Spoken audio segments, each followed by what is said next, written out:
my party, we're just getting started. A life is a dream or a nightmare scarring. Hand me a drink cause I think I'm going all in. Get me a shrink who can catch me when I'm falling. Cover up my scars, flip the handlebars, crashing in my car, wake up in a bar. I'll be a superstar, just on my avatar. This world is so bizarre, empty out the reservoir. Yeah, I'm taking 6 shots, yeah, straight to the face. And I wanna get lost, I'm sick of this place. Don't know how to stop when I'm feeling this way. So I'm taking 6 shots till I'm feeling okay. I think I'm going crazy, don't think I'll get home safe. So I'm taking 6 shots, all straight to the face. I'm taking 6 shots, are you coming with me? I'm taking 6 shots, yeah, straight to the face. And I wanna get lost, I'm sick of this place. Don't know how to stop when I'm feeling this way. So I'm taking 6 shots till I'm feeling okay. I think I'm going crazy, don't think I'll get home safe. So I'm taking 6 shots, all straight to the face. I'm taking 6 shots, are you coming with me? Sometimes you need to let loose, grab juice, get goose, tattoos, taboos, get screwed. Loosen up, buttercup, all those hate comments will never make you feel enough. We're all adequate graduates, heart full of calluses, but we know calculus. Damn, ain't that fabulous? Can't wait to apply all those mathematicus. But we can't get a job that pays us enough. I'm about to pop off. Fuck you, you're lost. We all know that we never really want a boss. So I'ma do what I want to, something I can't undo. Yeah, I'ma do what I want to, something I can't undo. I'm taking 6 shots, yeah, straight to the face. And I wanna get lost, I'm sick of this place. Don't know how to stop when I'm feeling this way. So I'm taking 6 shots till I'm feeling okay. I think I'm going crazy, don't think I'll get home safe. So I'm taking 6 shots, all straight to the face. I'm taking 6 shots, are you coming with me? I'm taking 6 shots, yeah, straight to the face. And I wanna get lost, I'm sick of this place. Don't know how to stop when I'm feeling this way. So I'm taking 6 shots till I'm feeling okay. I think I'm going crazy, don't think I'll get home safe. So I'm taking 6 shots, all straight to the face. I'm taking 6 shots, are you coming with me?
I work blind, got vision I don't need to see. I'm picking mind over matter, I believe in me. I need to find more hours in the day to breathe. Need to find more power in the way I be. And when my mind turns sour with the painful scenes, I need to scream out loud, I can't stop me. I wanna be the greatest like Rocky. You know I leave them all hating like a hobby. I'm out here making moves like a lobby. And if you ain't with me, it's your loss, see. I got my mind on the facts, I'm a python, grab what I like real fast. Choke until I have everything I attack, everything that I lack, everything that I want, and I see, matter of fact. Cause I'm my own worst enemy, only if I let it be. I can control anything if I can just think carefully. I control my destiny. Deep up in my mind I manifest it. Every morning I wake up obsessed, and everything I do the best. And deep within my mind, you know I'll always manifest it.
Hello and welcome to my Mind Over Your Matter.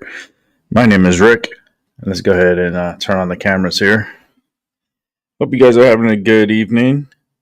I'm just trying to get some stuff situated here. All right. Well, happy Wednesday. For one, it's hump day. Not really so happy, but it is what it is.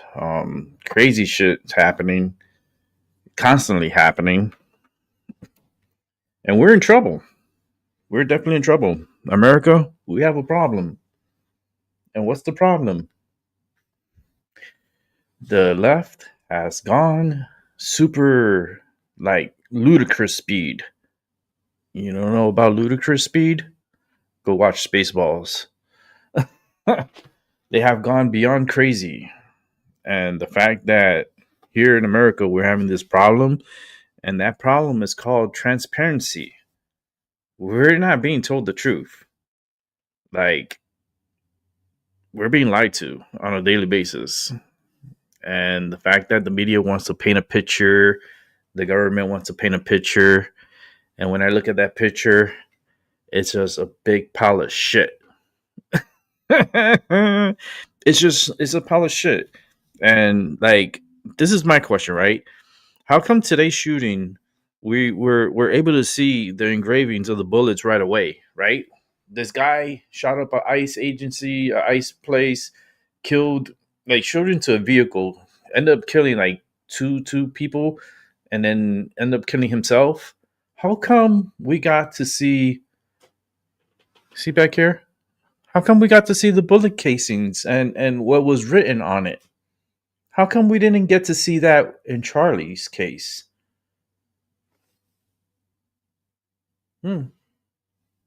So this guy from Texas, Dallas, Texas, who shot up ICE, they saw the bullets there and they were like, oh yeah, let's go ahead and take a picture of it. Let's go ahead and show it to the world. We're transparent. Yeah, let's go ahead and show it. Okay, how come we didn't do the same thing for Charlie? And why haven't we not seen the bullets yet? How come we have not seen anything from Charlie's case? You know, I mean, they showed the gun. They just showed a gun there, laying there with a towel. Okay, where's the bullets that are engraved?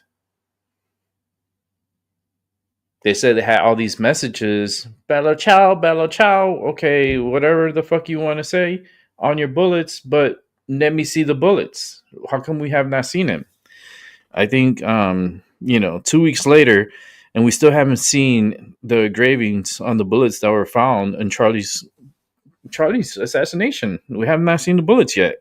And, and my question is where's the bullets and why are they not being told? Why we're not being told the truth is the true question. We can't handle the truth. I thought we could. I don't know. You tell me.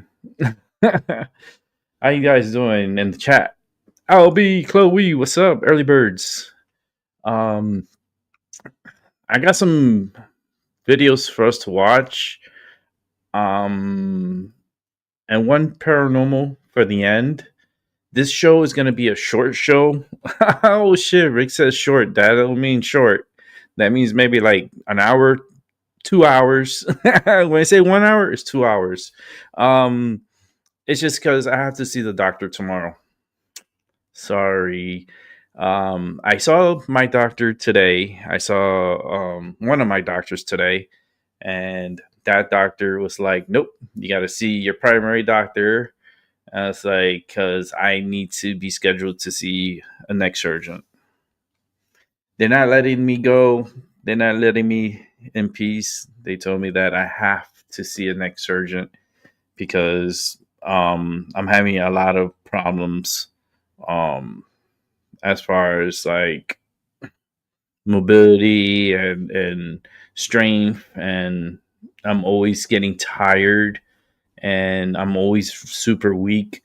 And that's because the pain in the neck and the strain in my neck is causing me to get overworked, and it's making me very tired. And my doctor that I saw today was very concerned, And he was like, no, you need to see the surgeon. So I'm referring you back to your doctor. He told me I have to see my doctor tomorrow, which I did. They made the appointment. So I got my doctor's appointment for tomorrow at 9 a.m. And then after I speak with my doctor, they're going to go ahead and arrange the referrals for me to see the surgeon, which sucks, because I don't want to be a Hulk Hogan case. Surgeries are very scary. Anything that has to do with your spine is very fucking serious and is very dangerous and is very scary. And I'm not ready for that type of surgery, but I'm going to have to do it eventually, because if I don't, I'm going to be in worse shape in the future. So that sucks. But that's enough about me. Let's go ahead and go into some news here. Let me set it up here for us to watch. We're just going to jump right into it. We're going to go all out crazy style. Not doggy style, crazy style. You imagine doggy style? I don't think so. Let's go ahead and check out Benny Johnson. What's up, guys? Benny. We have seen evil over the past month, and it has been right up in our faces. We've seen left-wing shooters, 3 of them, carve Democrat, transgender, and Antifa messaging onto bullets and then fire those bullets downrange at little children in a Catholic school in Minneapolis, at Charlie Kirk while he's debating peacefully on campus, and now at ICE agents while they're just doing their job for the federal government, keeping our nation safe. That happened this morning in Dallas. That's evil. But then the response to that from the left is even darker. Many of these attacks all of these attacks have been celebrated by factions all of the nice left. and rolled up. The left has squealed with glee That was at good. the murder of their political opponents. Many leftists, thousands of them, have lost their jobs for it or I'm light up suspended right now. from their ABC show. Some leftists have been charged with violence for attacking Charlie Kirk memorials. Other leftists have committed further terrorism, like shooting up an ABC News local station or planting bombs on a Fox News vehicle. That happened right after Charlie Kirk's assassination. And just a reminder that as soon as Charlie Kirk was shot, the first thing that happened was a Democrat raised his hands and says, "I'm the shooter, I'm the shooter." This man turned out to be a pederast named George Zinn, who pulled authorities toward him so that the shooter was able to get away. That's crazy. Still no connection as to whether George Zinn was working with the shooter. I guess not, but he's criminally charged as well. The point is that we've seen nothing but the banality of evil every Where's the single bullets? step of the way here, and it has been Where's the engraved bullets? awful. Sometimes you just have to face the fact that you can't unite with evil. You must destroy it. Be careful with evil, crazy you must witches. destroy it. You can't share a country with people that want you dead. And you certainly cannot unite over a lie. And speaking of people that want you dead, this is something that has popped up as of late on Megyn Kelly's show. It's gone viral on my social feed. That in the days, nay, the hours before Charlie Kirk was shot, he was being spiritually tortured by witches. Let's read. Terrified Erica Kirk tried to undo witches' curse on her husband, Charlie. What? Organized by woke website Jezebel in days before assassination. What? Erica Kirk is said to have asked for help after a liberal website paid witches to curse her husband just 2 days before he was assassinated. What? Grieving widow genuinely rattled over the story, which claims that there were witches who placed a curse on Charlie. This is according to Megyn Kelly.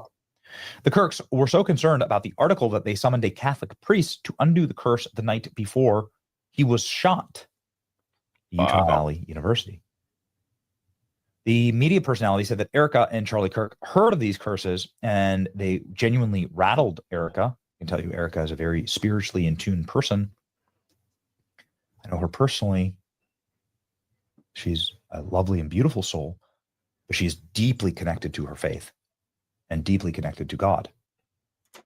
Kelly asked, why torture a family like this? A Christian believing family. Why do such a vile thing to this young couple? Jezebel article published on September 8th was titled, "We Paid Some Witches to Curse Charlie Kirk." September 8th, Charlie was shot the day after, 2 days after. So 48 hours after this article was published, Charlie was shot and killed. Kirk was murdered 2 days later. The news website issued a statement clarifying the timing of the post and announced that it was removed. Look at that. This story was published on September 8th. The website said in a statement following the death of Charlie Kirk, the outlet continued, Jezebel condemned the shooting of Charlie Kirk, strongest possible terms. We do not endorse, encourage, or excuse any political violence of any kind. I agree. But you're actually literally summoning demons in order to cause true harm to Charlie. Can actually have real world consequences, Megyn Kelly says. Here is the removal of the article. This is the coverage. Hiring witches to curse Charlie Kirk. This is the article in the Wayback Machine. You can still find it. Nothing's ever really deleted from the internet. So you can find here, cursing a stranger, buying the curse, the aftermath. Yeah, you could do curses. Witches we trust. Who is Charlie Kirk? That's a real thing. It's if you believe in it. I can make curses if I want. I have the books and everything to do it. But I never do anything dark. Saying that Charlie Kirk was cursed by witches. You wouldn't want me to do anything dark. Here you go. There actually are demons in this world. Yes, calling up the spirit world, in particular the devil's spirit world, can actually have real world consequences. It's not something to mess with. Many Christians believe this. This is dangerous. It's not a game. It's literally evil. It's very evil. Second, this is what I really want you all and the people at Jezebel and Etsy to know. Erica and Charlie Kirk heard about these curses, and that news genuinely rattled Erica in particular. She knew Christian teaching on the subject. She loved Charlie, absolutely. And she was scared when she heard of the curses Jezebel had called up. So much so that she and Charlie contacted a friend who I believe she said was a Catholic priest, but definitely a friend, and asked him to come over and pray with them over Charlie the night before he was murdered. But you gotta learn how to. You gotta know how to do what you gotta know what you're doing. And so did Charlie. That, as she later told me, weapons will form but not prosper. That Satan and those witches have no power. Of course, God's will is the one that matters, and his blessing over Charlie was real and palpable. All you had to do was spend time with Charlie to know that. But why torture a family like this? A Christian, believing family. Megyn Kelly isn't buying it at all. She went scorched earth on Jezebel for doing this. Why would you F around with stuff like this?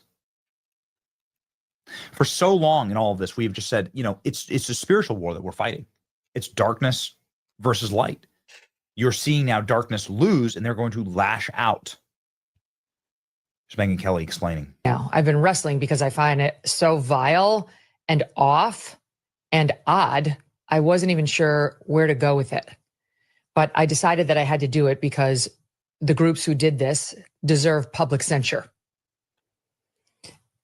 I learned when I was out in Arizona last week that 2 weeks before Charlie Kirk was assassinated, the far-left website Jezebel declared that it had a mission to cast bad luck or a curse on Charlie. Bad, man. They wanted to hurt him in some way.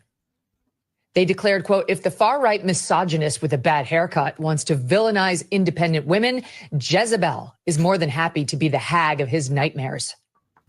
And they went on to the website Etsy, yes, Etsy, to, quote, cast a curse on him. Yes, this is actually a thing.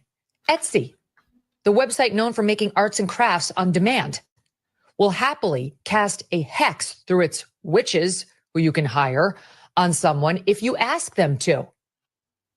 The Jezebel crew was delighted to discover, quote, it's not uncommon for the so-called witches on Etsy to channel their energy toward thwarting Republicans. There's even a subreddit devoted to casting nightly hexes on Trump.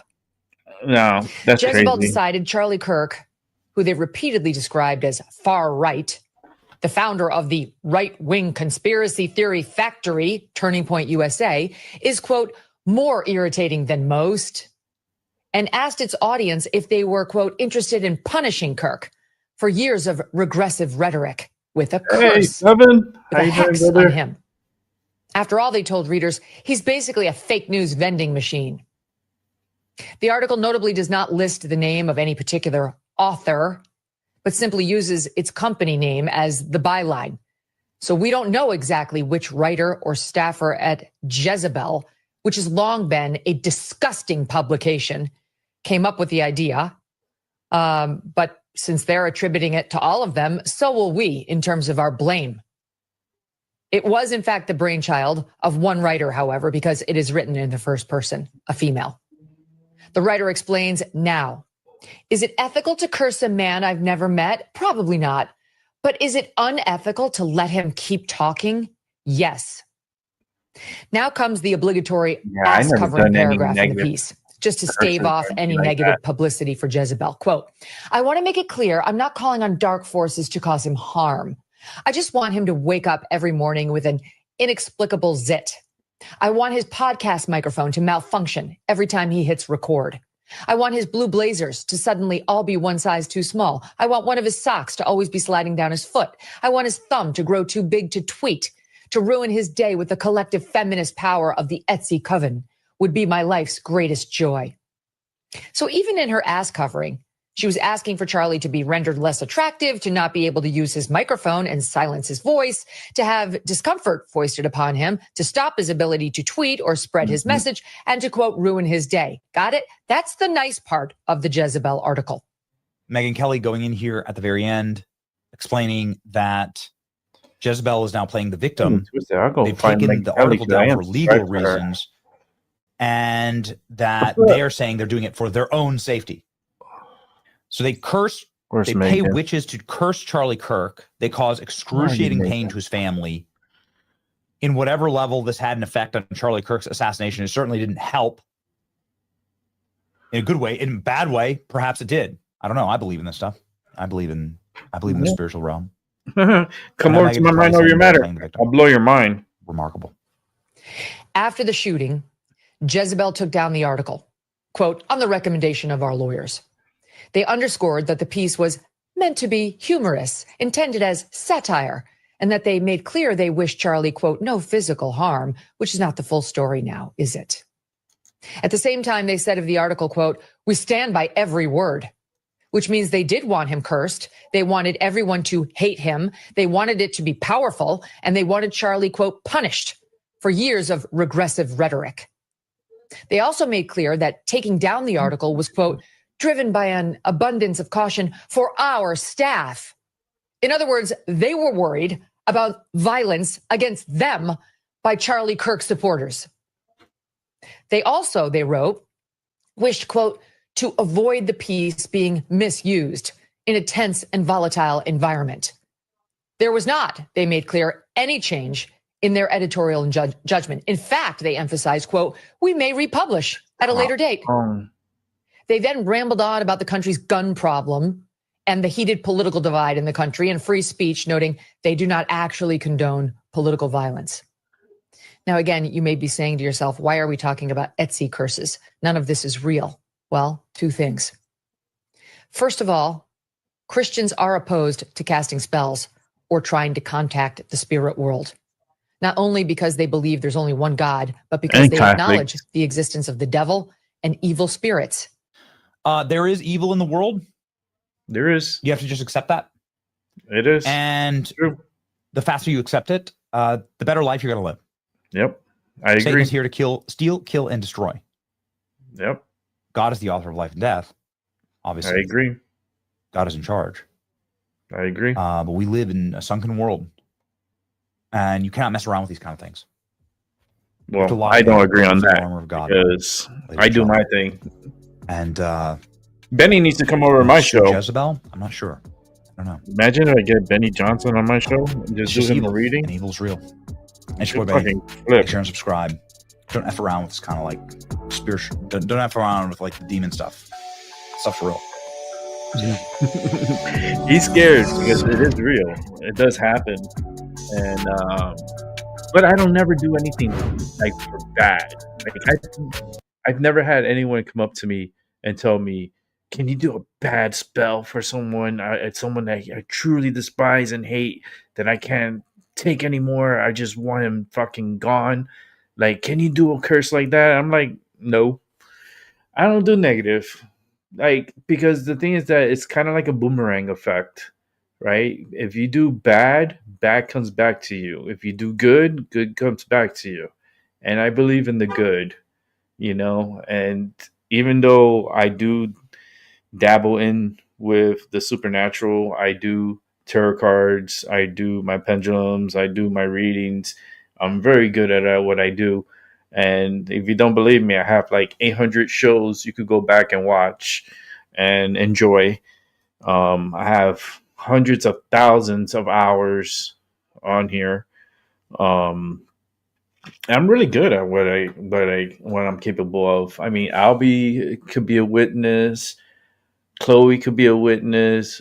Seven Serpents could be a fucking good ass witness too. And I have a lot of people that are not here that could be witnesses to what I'm capable of, But I don't go try to push negative, because like I said, you want to be as positive as possible to be beneficial.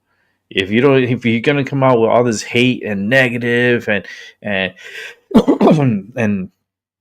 and negative curses and spells, well, guess what? That's gonna reflect and come right back to you. It's like a mirror effect. It's the boomerang effect. If you do harm to one, that could come back to you and harm you 2 times over. Like, I don't want to do that. That's not what I do. What I do is I do my second readings. I hear whatever messages is in my head, and I relay that bitch right back to you because I don't want to keep that. I don't want to keep that information. That information's for you. However you get it, if you get it through a text, you get it through a video chat, you get it here through YouTube. It's yours and only for you. But the curses and witches, and yes, that's very real. I mean, shit, they burned all these witches here in Massachusetts and Salem when they had the Salem trials, the witch trials. You never heard of that? Go to Salem, Massachusetts. Maybe when I go back, I could do a full like documentary tour and show you like what happened with these Salem witches. I think you could find a lot of those stories on YouTube. I mean, YouTube, you can find whatever the fuck you want at this point. At this point, YouTube, you could do a lot. Researches like researching, yeah. But the supernatural, gifted people like I am, very magical, but I come with positivity. I don't come with that negative shit.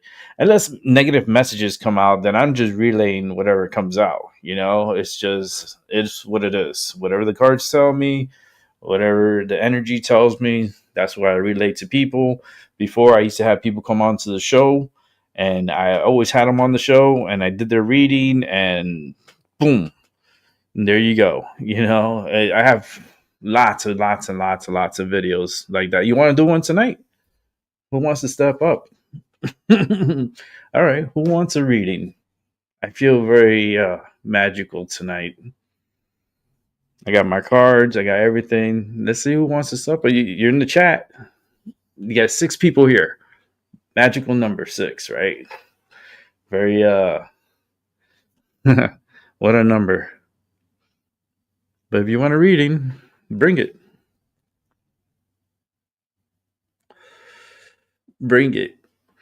I do this usually on Saturdays, but since I've been getting into the news because I haven't had so much of an audience in the chat or in the show, so I just got back onto YouTube. I'm going full-fledged on this on YouTube, and I'm telling you, later in the future, it's going to be very busy in here. We're going to have a lot of people in the chat, and we're going to keep it moving. And I want to do more of the readings. I want to get into the sacred world. It's like I got one last time. Yep. Yes, you did. Chloe, that was on Saturday. That was on with Maggie. I remember. And the business is gonna go good. It's gonna do good. We got the holidays coming around like literally around the corner. At any moment, it's gonna hit. I think Albie, you had plenty of readings. What you want? What you want to know, Albie? Albie, you know how it is. What do you want to know? It's like I'm bringing out the snake out of my bag. You want to see it? I'll show it to you. Ooh, let's bring it out of the bag. And it's my tarot cards. And of course, the bottom card is my magician card. There you go. Let's go ahead and shuffle them. You can see it says fucking psychic right here on the fucking sign. I even forgot that sign was there. Look, let me zoom back in. If I could get the camera, I can go. There it is. Look. What does it say there? Psychic, dreams, love, luck, fate, tarot. Holy smokes. But I'm on the positive, okay? This is my voodoo mask, third eye voodoo mask. I got my dragons, I got my crystals. You look at the desk, you can mesmerize yourself with how the desk look and how everything looks. Let me take off this banner here and you'll see it better. There you go. It's really smoothing. It's really, really nice. You know what? I can even make it nicer if I turn off the lights, because the lights are kind of bothering me. So let me turn off the lights real quick. That would be better. Give me 1 second. Gotta get in the mood. All right. Here we go. Oh. So Albie wants a reading. Albie, you want to come on to the show, Albie, for a moment? Then you got to drop off. But would you like to come on? I will random. Don't know really. What you don't know? You don't know what you want? You got to know. You have to come. You know better, Albie. You have to come with something that's on your mind that you want to get answered. I don't do generic shit. I don't do generic readings. I don't just do fluffy shit. I don't do the fluffy stuff. You come determined with a question, and I come with an answer.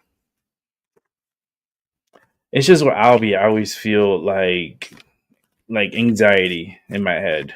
It's always like this pressure with him. It's always this pressure. It just never goes away with Albie. Come on,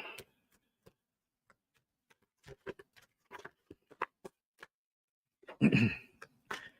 All you hearing right now is me shuffling my cards. Benny Johnson got me. Oh shit! I got a card right here. Huh? It has to do with love. Go figure. It has to do with love. Got the Two of Cups. This card just popped out. So it has to definitely do with love and what you feel that is going to happen. What are the possibilities of love? You can't hide shit from me. That's one thing I will always figure out.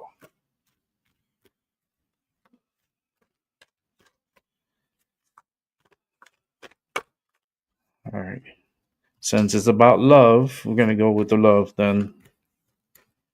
I'm not even gonna look at the chat. I'm just gonna look at the cards here, look at what's down here, and then I'll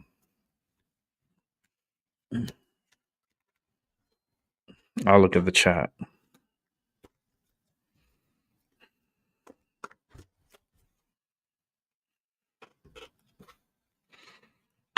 but someone's being too aggressive. Let me back off here. Someone's being too aggressive.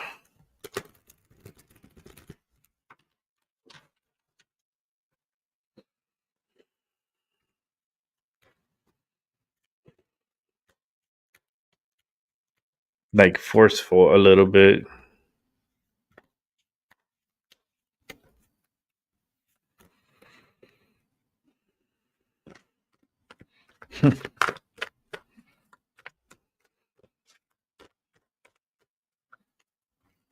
All right, cut the deck.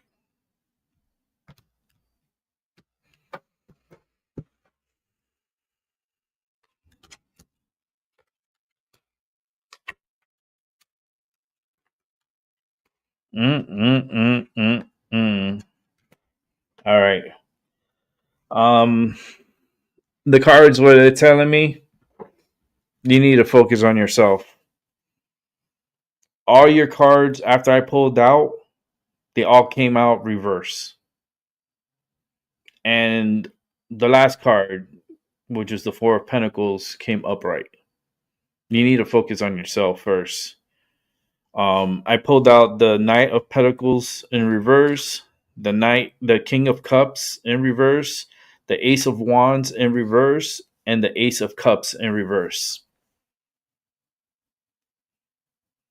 Don't rush. Don't rush. This is something that you do not want to do. You're jumping at the deep end and you're not swimming right. You're going against the current.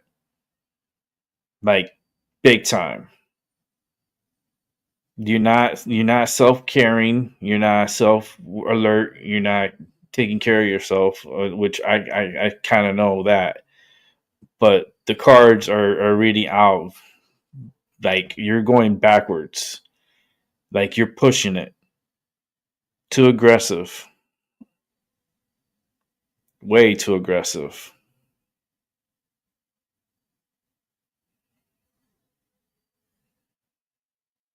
Mm-mm.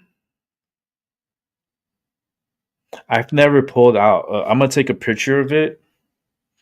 I've never pulled like these type of cards in this type of order and the reverses the way they came out.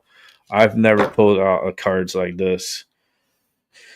With the Knight of Pentacles in reverse, the King of Cups in reverse, the Ace of Wands in reverse, the Ace of Cups in reverse, and the Four of Pentacles upright. I've never pulled out with the Two of Cups starting off. So it's basically of love, and everything you're doing it wrong.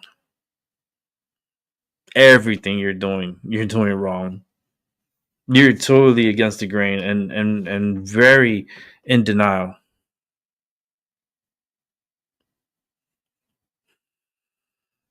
Let me take a picture.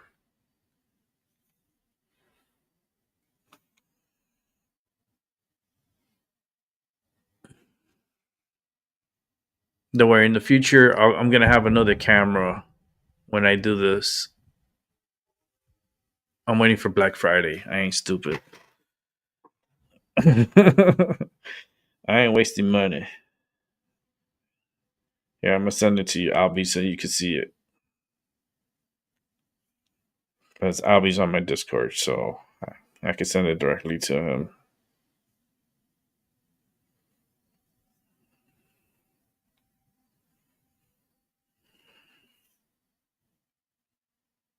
It is not a good time for that. I just feel like I'm so like with this pressure, not happy, and just not feeling good. But I have like this anxiety pressure inside, like this, like it's just tension. It's like what the fuck. It's overwhelming. It's fucking overwhelming.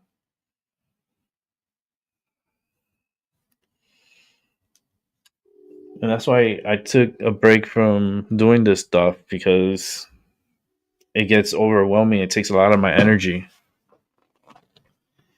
Especially when you're sick and you're going through stuff. But this right here could save you. I'll tell you right now, get off that horse, back off, and second, listen. Like, you gotta listen. Don't rush. Don't fucking rush. Like, I got this pressure in my head, like, and it's right in front of my face, and it's like it's overwhelming, like pressure pain, like very heavy inside.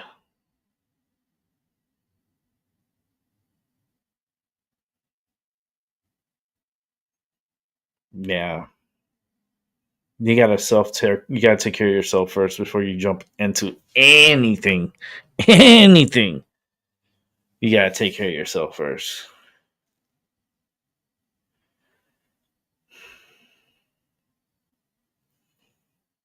Let me burn some sage here.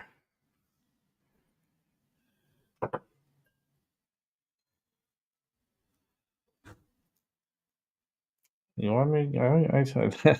I hear these voices in my head, but it's like they're like, I told you you're gonna get back into doing psychic work again. I know. I hear the voices in my head. They're like they're happy in a ways. They're like, he's doing it. He's doing it. Kind of like, oh my god! I just got a vision of Peter Pan. You know, the one with Robin Williams. Once he starts believing, and he gets magical again. That's what I'm feeling. But don't rush. Oh my god, my stomach hurts. Cause it's a gut feeling, you know. It's just it's like it reminds me of when I was little, when I explained to you guys about the YMCA and jumping off on the deep end. Well, I didn't even jump off the deep end. They threw me in the deep end. And I had to swim out of it. And I made it out.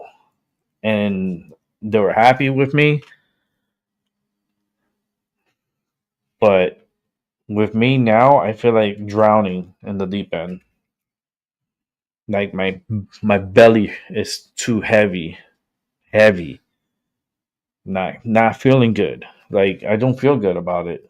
I don't feel good. Let's burn some of this sage here.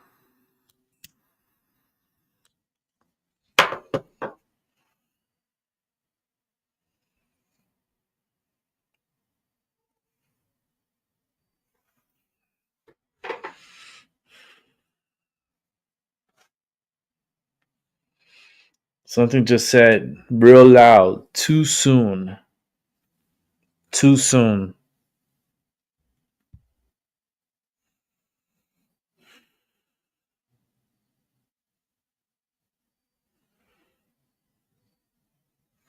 If not now, then when? That's what I heard. If not now, then when?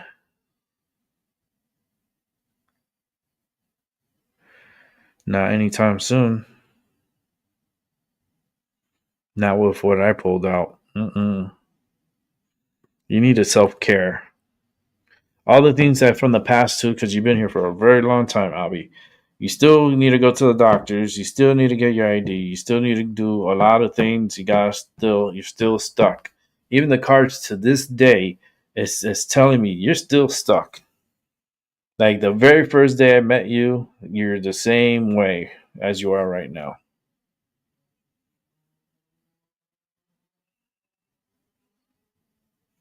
And it's because you have blocks. They're not letting you. You have like this force field. And they take you for granted. And then they're not really helpful. And you're stuck in this like trap. And it's like kind of like quicksand. And you're trying to get the fuck out. But you can't get the fuck out because they have this thing over you. It's like, and then they'll do the guilt trip. They do this guilt trip, and then they like It's not a winning battle, but it's like you don't have very much options.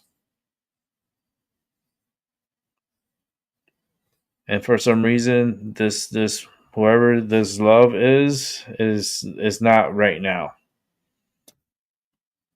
Friends is good.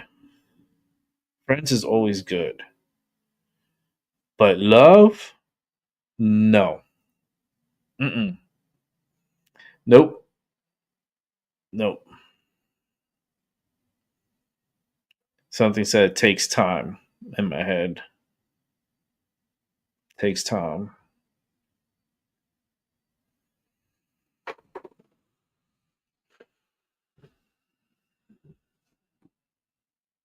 Something told me to split the deck and pull out a card. Split the deck and pull out a card. The star card.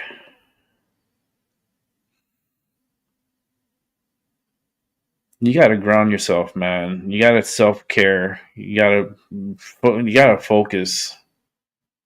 And that's the thing, that it's very hard for you to focus because you're everywhere. You're everywhere. But you need to balance. You need to balance your energy. Need to balance and get your priorities straight, because your priorities are all fucking a mess. Like health wise, like dental, like vision, all this stuff you got to do, and you're not doing it. And then you think that you could cheat it, like you could not, like you could find your love and then just skip everything and then go to rags of riches. It's not gonna happen. You have to self-care, because that's what's gonna develop the future, is self-care. If you're not taking care of yourself now, you're gonna end up being nothing then.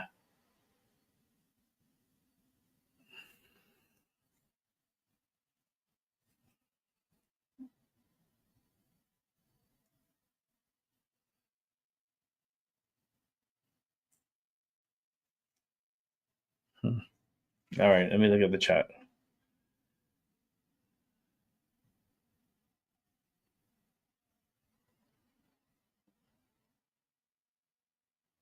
I wouldn't say cheating, but you can't. There's no. I don't know what's the deal, but it's just not, like, don't rush it.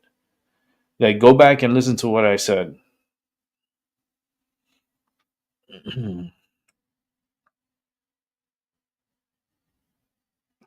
They're taking you for a fool. That's what it is.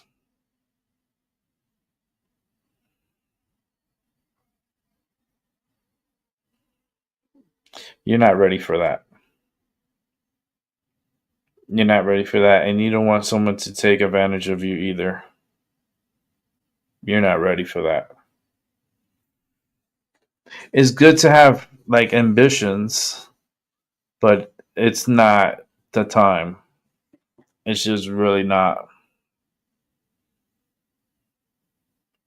There's nothing that they could provide you.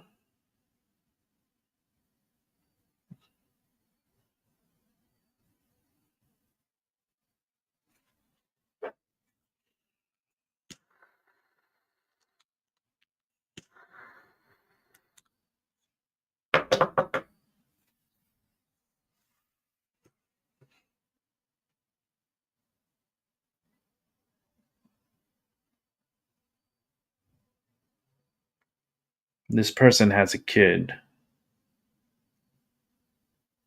Whoever you're talking to, do they have kids?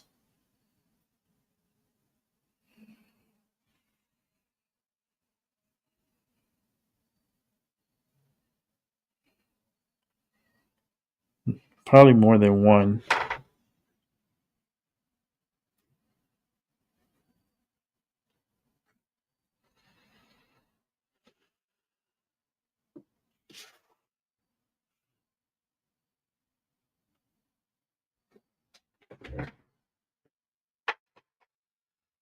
Okay. Yeah, there's a lot of that word infidelity came up. Infidelity.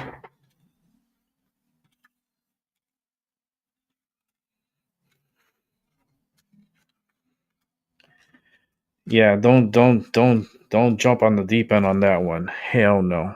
No. That is a slow burn. Slow burn. And you know what's gonna happen. You're gonna end up being fucked over.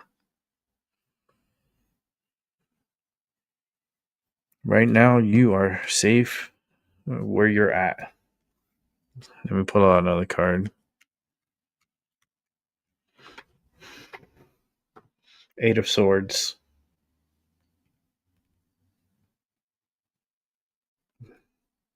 Yeah. She ain't the one. At least not right now. No. Something about playing you came out. Like playing. You being played.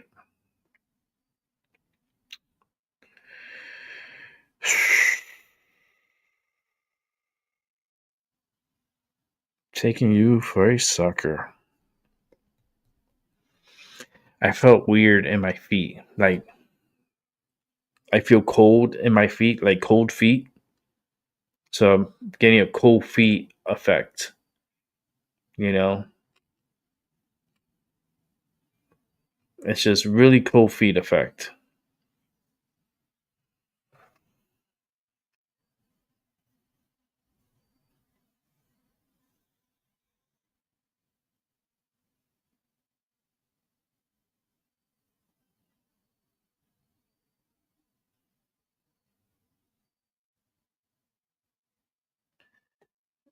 Is it the final walk away or will he continue as normal?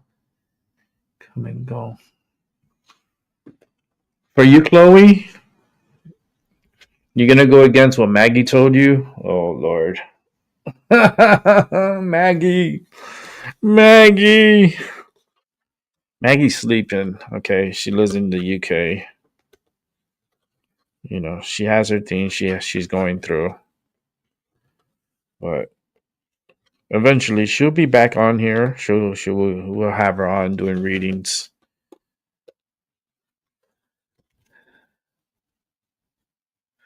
Oh, you don't remember what she said. Yeah, go back and watch. Go back. You can find it. It's on. You can find it. It's easy. I think I put it with. I think I actually titled it too. Hold on, I'll find it for you. I was like, girl, you had a good ass reading from Maggie. And it's telling me to tell you that. But let me find it for you. It was alive and it was on a Saturday. And it was a few weeks back. So let me find it.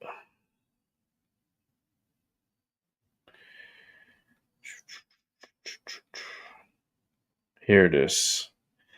It was about a month ago.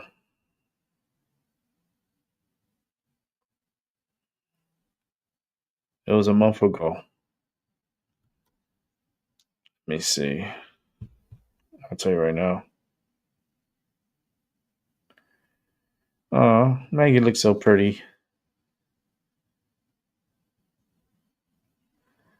See, but let me see if I can see the chat here. Let me make sure this is.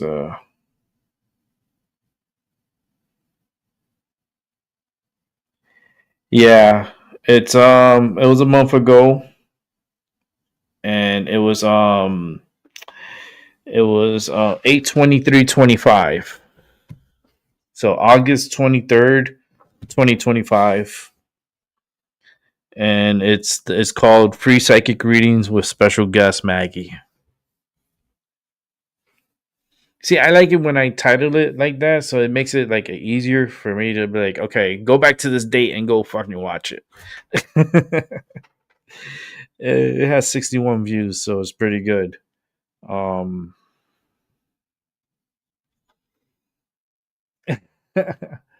me see. Hold on. It's been a month. Holy shit! But if you want to ask something now, it's okay, Chloe, because it's been over a month now. So you're fine to ask. But something told me to tell you to go back and watch that. So, and plus, I get to see Maggie real quick. Oh, she's so looking so happy. We're gonna try to get her back on here. Figure out which day, which it will be on a Saturday, but it has to be like when it's convenient for her to come on here, you know?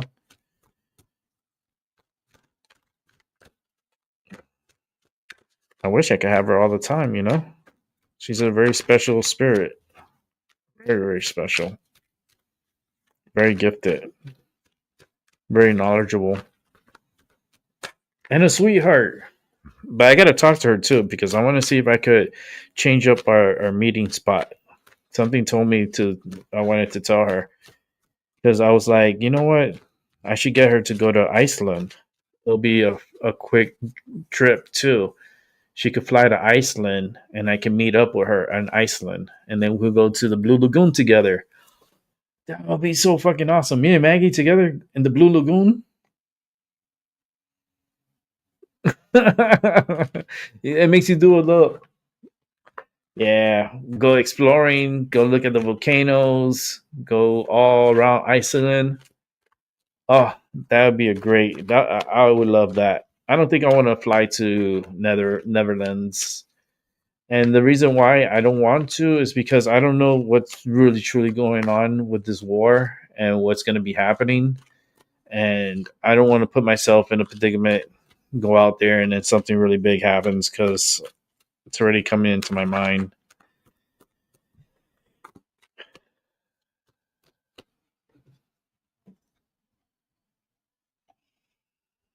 But if you want yours private, Chloe, I can do it private because I don't think a lot of people want their business on here either.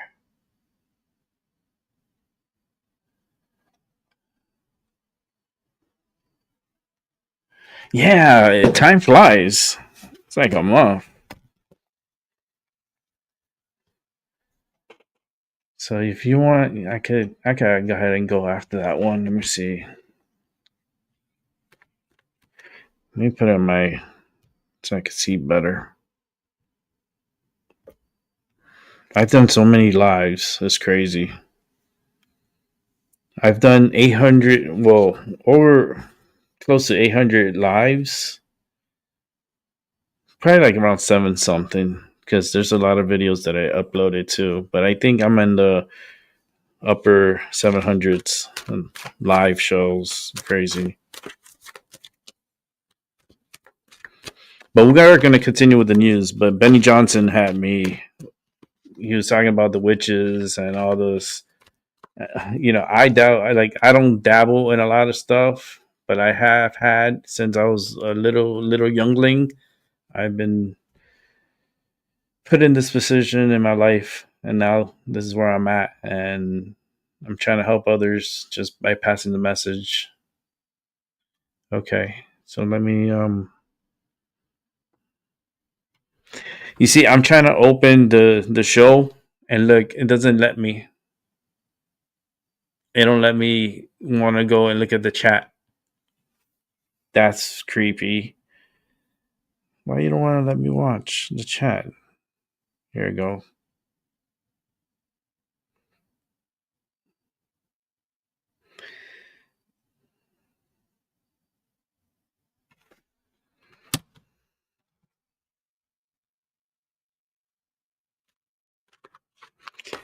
So with Scotty, so we're gonna figure out with Scotty. Oh shit! A card flew out. Ooh, okay. Listen, I was just talking about, like, gave me goosebumps all over my body. The 5 of Wands. This card. Oh, it's 2 cards. So it's the. Oh wow. Okay. So it's the 5 of Wands, and I got the Knight of Swords. It's that come and go, that battle, the arguments, all that stuff is going to continue. It's full fledged. It's always it's like the cards don't lie. They flew out. And I'll take a picture of it, and you know what they are. But take a picture of it. It'll last me longer.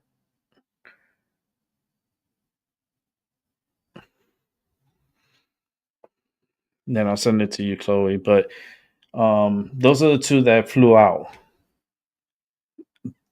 Yeah, battles. You guys are like water and oil.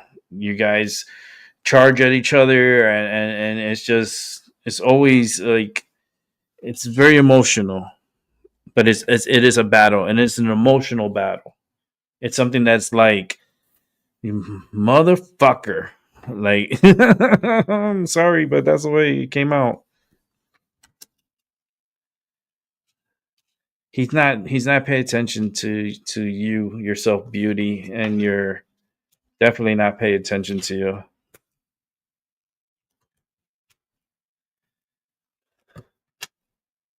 The struggles. It's always struggle.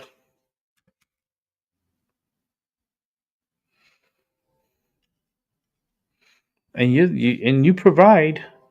You provide. You do.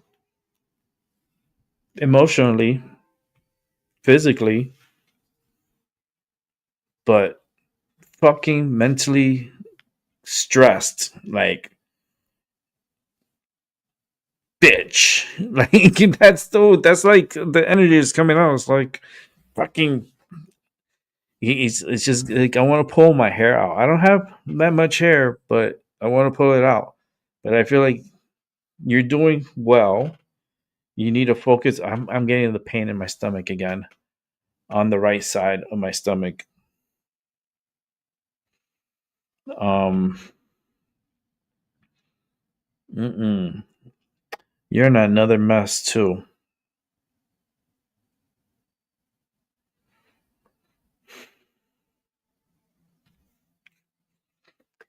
Things definitely need to slow down on your end too.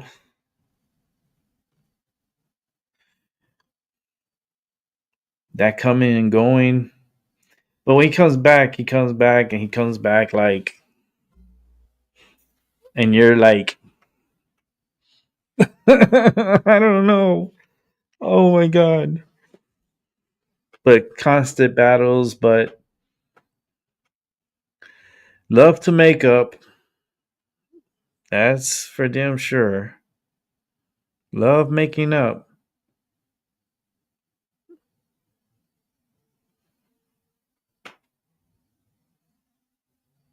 Okay, let me look up. Oh, my stomach hurts. My god.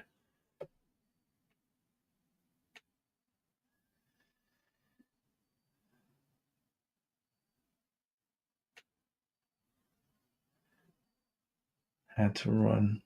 But back. Hey, Seven, welcome back. The words, I haven't pissed him off enough to walk away. Yeah, you have not pissed him off because he like it comes. He comes back. So the battles are there. I'm gonna take a picture of these cards and I'll send them to you. The battle's there, but nobody has won the war because there's always a makeup. There's always makeup. You guys are always making up. That is so funny. Let me take this picture. I know in the future I'm gonna have a camera here set up that we could see the cards better. Okay. All right, I'm gonna send it to you, Chloe.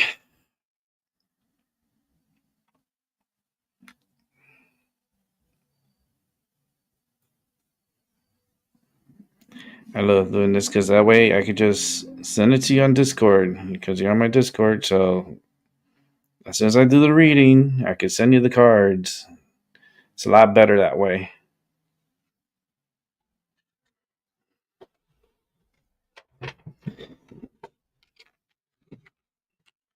It's funny. It's like We make up to break up to make up again. Like that's what was playing in my head. I don't know why.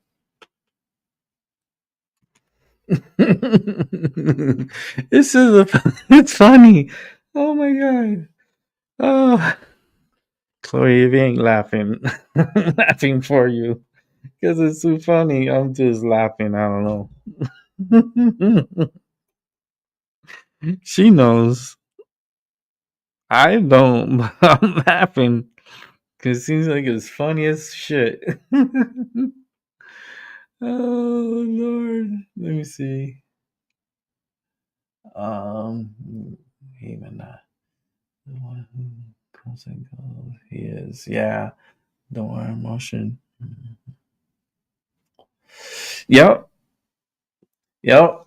Everything you're writing. Yep. Because we do actually love each other. However, yeah. Yeah, you're right. You're right. Look, I just send you the cards. I send you the reading.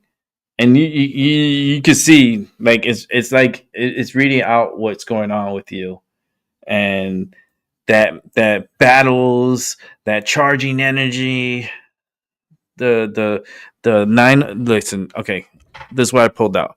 I pulled out the five of wands, the knight of swords, the nine of pentacles, the five of pentacles in reverse.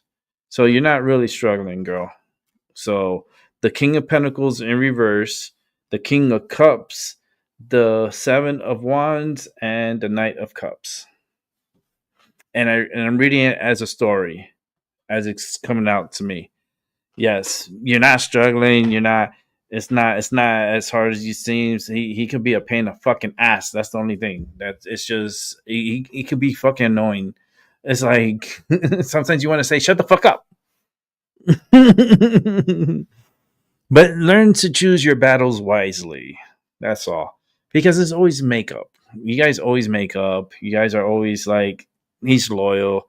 He's just like there's always struggling. It feels like it's struggling times, but it's not really struggling. It's just like fucking just attend to my emotions type of shit, you know? It's like be considerate. That's all. And sometimes that's like misunderstanding.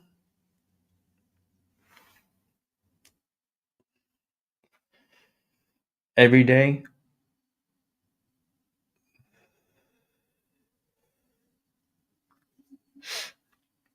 Yeah. Anybody else who wants a reading?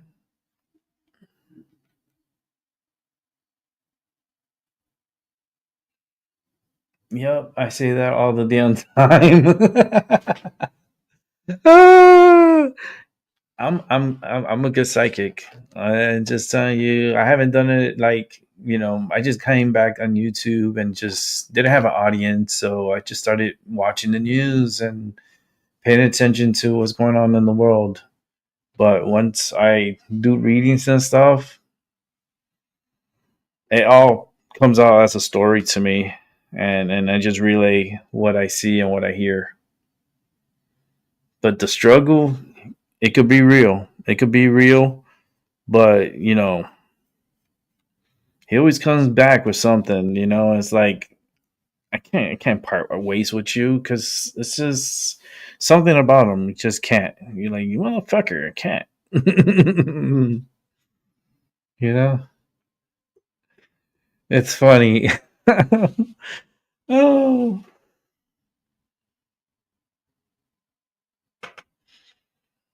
I wonder if you have a diary.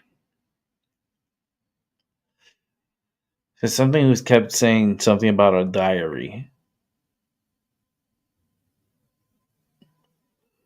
like a diary journal,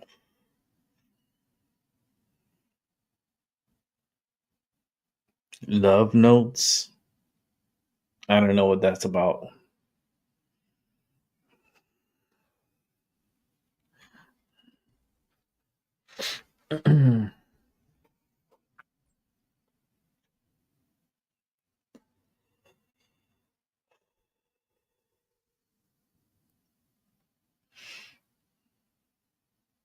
Right on. All right, let's go ahead and put this away. Nobody else wants to read in because we're going to get back into the news. Getting back into the news. We still got some more news to watch, and we had a little paranormal reading because of Benny. Thank you, Benny. You made me want to do a reading. It's not all bad when you do tarot. Sometimes messages do come bad. They come out not as how you want it. That's the only negative that comes out is what the cards say and what the energy tells me to say.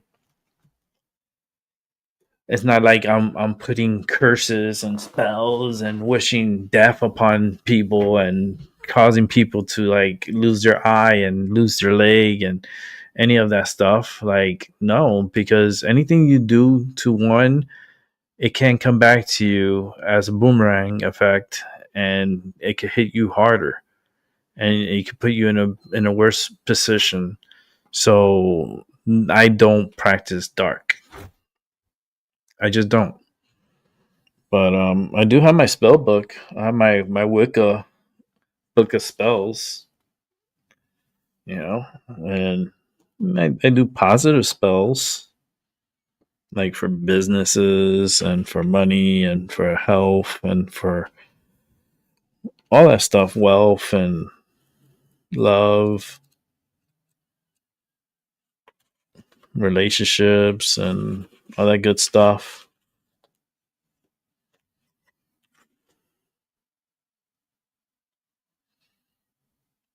See, even like I pulled up on this page, I just opened up, it says spell to release negative attachments. Yeah. What I do here is like try to get the negative out and be more positive. That's all.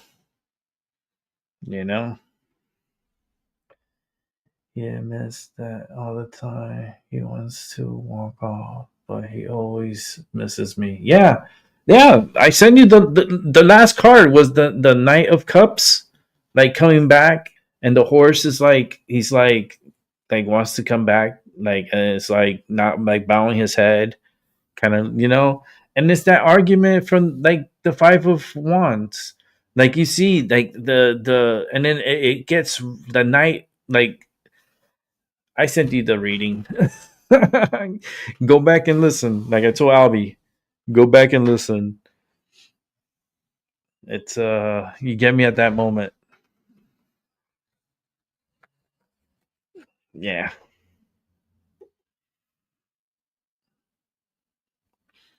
But are we done with the psychic stuff? Because we're going to get back into the news, and that's what we're going to do. We're going to go ahead and move it forward.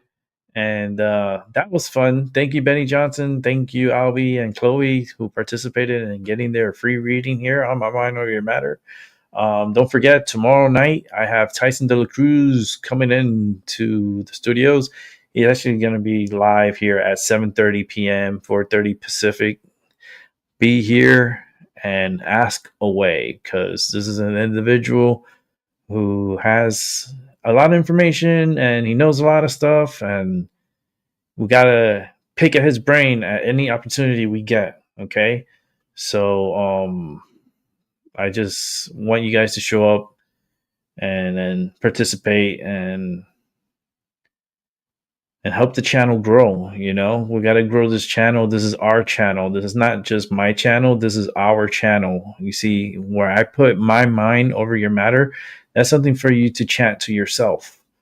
Like, oh, I'm going to watch my mind over your matter. It's like, oh, because it is your mind over everyone else's matter.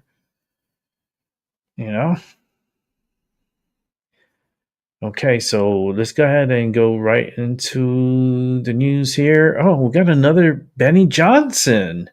Benny Johnson, what's going on with you, boy? You're up on my feed. What's going on? Let's watch. What's up, guys? It's Benny. This is for those of you who say nothing ever happens. To that I say, sit back and enjoy. Little birdies tell me that this is the real deal. that James Comey is about to be indicted, that pride cometh before destruction. James Comey thought that he could lie his way out of anything. He was so proud of himself that he literally bragged on camera about his lies, about his entrapment, spying on the Trump administration.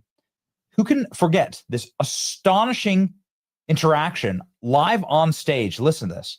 Something I probably wouldn't have done or maybe gotten away with in a more organized investigation, a more organized administration, in the George W. Bush administration, for example, or the Obama administration.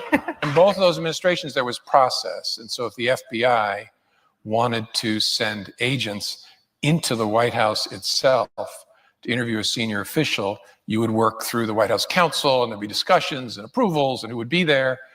And I thought, it's early enough. Let's just send a couple guys over. And he's bragging. He's bragging about how he spied on Trump, even though he testified in Congress that he never spied on Trump. Do you stand by your House testimony on March 20th that there was no surveillance of the Trump campaign that you're aware of? Correct. You would know about it if there were. Is that correct? I think so. Okay. Well, he's done this a couple of times, and, you're not allowed to lie to Congress. These are things that are, big no-nos. It'll get you 5 years in the slammer if you have been caught to be in contempt of Congress, or perjury could get you a much longer time in Congress if you were to stack up all these charges, false statements, could absolutely bankrupt you. And that may be what's happening to James Comey right now. But we mean it. Donald Trump complained one of his first times back in the Oval Office. What the hell happened to Comey? What happened to McCabe? What happened to these people at the FBI that lied and that attacked me and that tried to lock me up or get me shot? FBI has opened a grand conspiracy probe on weaponization with a special prosecutor. After that, Obama administration manufactured its intelligence to create the 2016 Russia election interference narrative, documents show. Now, again, this is something that is ongoing. James Comey was at the heart of it, the center of it. And just a reminder that James Comey also lied to Congress about this. There should be no fuzz on this whatsoever. The Russians interfered in our election during the 2016 cycle. They did it with purpose. They did it with sophistication. They did it with overwhelming technical efforts. And it was an active measures campaign driven from the top of that government. There is no fuzz on that. It is a high confidence judgment of the entire intelligence community. That's a lie. All of it's a lie. We know that. We have the primary source documents that prove that. James Comey there is lying. So here in the first minute, I can show you multiple times that James Comey is lying to Congress. James Comey now, according to all available reports, is expected to be indicted for perjury, along with other charges. Let's read. And James Comey is reportedly expected to be indicted for lying to Congress. Comey is a staunch critic of Donald Trump. MSNBC reported that he expects to be indicted in the coming days. Though the extent of the charges are unclear, the Justice Department and FBI did not immediately respond to a comment. Trump has been laying the groundwork to go after Comey and his political enemies. Well, whatever. They lied to Congress. The Eastern District of Virginia has been nearing an indictment recently. At least one count related to claims that Comey lied in 2020 testimony before the Senate Judiciary Committee, whether he authorized leaks in the origin of the Russia collusion investigation. Clip that I have just showed you. MSNBC reporting. Familiar, tell MSNBC. Former FBI Director James Comey is expected to be indicted in the coming days. The full extent of the charges being prepared against Comey is unclear. Joining us now, MSNBC Justice and Intelligence correspondent Ken Delanian and MSNBC Senior Investigative Correspondent Carol Lenig. Chris O'Leary, Ashley Parker, still with us. Carol, help us understand the reporting. So, Katie, we have some sources who say that for several weeks now, the U.S. Attorney's Office in the Eastern District of Virginia, and actually in offices that are potentially much further south than Alexandria, have been eyeing ways to indict Comey, and they are getting very much closer. The statute of limits, rephrase, they are arguing that Comey, there is evidence to suggest Comey lied to Congress in his testimony on the Hill in September of 2020. And for viewers out in the audience who may not be legally as nerdy as me and Ken, I'll just say that there's a statute of limitations to charge people with the crime of lying to Congress or perjury, and that's 5 years. The 5-year statute runs this month. So they're just going to get him. This is breaking my timeline right now that Comey, 3 sources say that it is time that Comey is about to be indicted. James Comey will be indicted, according to CNBC. CNBC saying in its reporting that it is a matter of fact. Multiple sources familiar are telling them that former FBI Director James Comey is expected to be indicted within coming days. They say this is a fluid situation, but that is the current expectation. Is that indicted for lying to Congress, expected in the coming days. Now, they say the Eastern District of Virginia, this is interesting, President Trump has been boasting about his appointees in the Eastern District of Virginia and also praising Pam Bondi for doing a great job. She's very careful, very smart, loves our country, but needs a tough prosecutor in the Eastern District of Virginia, like my recommendation. Very, very interesting, very unique. It is my honor to appoint Lindsay Halligan, who's been serving as a special assistant to the president in the White House for the United States Attorney for the Eastern District of Virginia. Tough, smart, and loyal. So did she bring the charges? I don't know. Again, this is developing. It does look like it's not just James Comey either. It looks like Letitia James may well join James Comey. Her mortgage fraud case may be indicted at any moment. That's also brand new reporting here. Expected to charge Tish James, the New York Attorney General, with mortgage fraud. And of course, Donald Trump, we all saw it posted on Truth Social in recent days, exhorting his Attorney General to charge both of those people as soon as possible. But again, this is, grand juries are secret. This is a fluid situation. It's also important to know, though, that the U.S. Attorney, the Trump-appointed U.S. Attorney in this office, Eric Siebert, was essentially forced out last week, in part because he was refusing to bring these cases. We're told that he was opposed to prosecuting both James and Comey on these grounds, and he's out. We'll see what happens next. Also, classified material was reportedly seized from the home of John Bolton after the raid last month. What? For politicians and pundits who insisted that classified material found at Mar-a-Lago justified that raid, the goose just meant the gander in the narrative surrounding the Bolton raid. So John Bolton and Letitia James and James Comey in 1 month. Oh, man. Our cup runneth over. Coming to be indicted soon for perjury. Looks like it's happening. Looks like it's happening. Well, let's see what CNN has to say about that. Well, there you go. Bolton, Comey, and Letitia. I think they're just getting started. That's what I've heard. We'll see what happens. He knows a lot. He knows a lot. That's why he's saying that, because he knows he has open line to the White House. So let's go ahead and check out the rival, the crazy CNN, because you gotta have a little balance on the show, right? We gotta have some left with a lot of right, and then we try to balance it out somehow. So let's listen into CNN.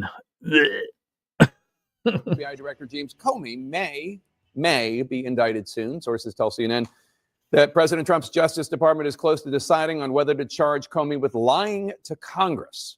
The testimony in question happened on September 30th, 2020, when Comey appeared before Congress to answer questions about his handling of the investigation into Russia's meddling in the 2016 election. You see him there. This was during COVID, of course, so he's doing it from home or from work. Under the law, prosecutors only have 5 years to the day to bring such a charge. If a grand jury does approve the case in the coming days, this would be one of the highest profile indictments in President Trump's second term. And this comes after President Trump made blatant public directives to his Attorney General, Pam Bondi, to prosecute his political enemies, including Comey. And of course, he fired a U.S. attorney for not bringing criminal charges against his opponents. CNN crime and justice correspondent Caitlin Polance and CNN senior justice correspondent Evan Perez join us now. So, Caitlin, what are prosecutors doing right now before they run out of time? Well, to the best of our knowledge, they are getting ready to present a case to a federal grand jury in the Eastern District of Virginia. So that's part of the federal court system in Virginia, where a lot has gone down in the past few days. What we do know about this is the contours of what has to happen between now and Tuesday. So we know that the prosecutors are looking at the possibility that James Comey lied to Congress. That's according to sources that Evan and I have. And we also know that possible perjury charge, there's a deadline to bring it, because in the federal court system, you have 5 years to bring a charge. And that testimony Comey gave, it was on September 30th of 2020. September 30th, that's next Tuesday. And grand juries don't sit every day. What day will the Justice Department be able to go before a secret grand jury in one of the federal courthouses in the Eastern District of Virginia? Today's a possibility. Tomorrow, Monday, not a lot of time. And they will have to convince those grand jurors, between 14 and 22 people, to vote yes to indict Comey. We know that there have also been several different investigations around Jim Comey over the years after he was the FBI director. A lot of scrutiny there. He's the person that Donald Trump was posting on social media about over the weekend, saying no talk, all action, no talk, justice must be served, mentioning what about Comey?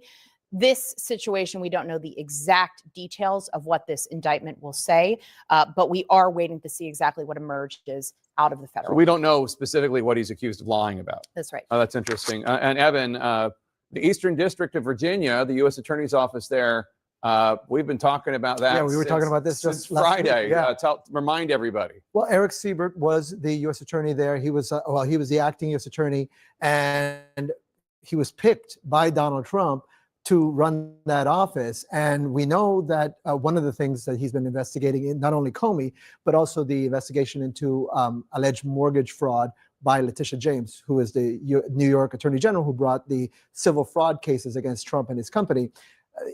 Siebert and his prosecutors there were balking at that case in particular, which led Trump over the weekend to essentially lash out at Pam Bondi and at Siebert. He fired him on Friday, and he installed on Monday Lindsay Halligan, who is one of his former attorneys. And so she took office on Monday, Jake, and she has now been seen in the last few days at the Justice Department.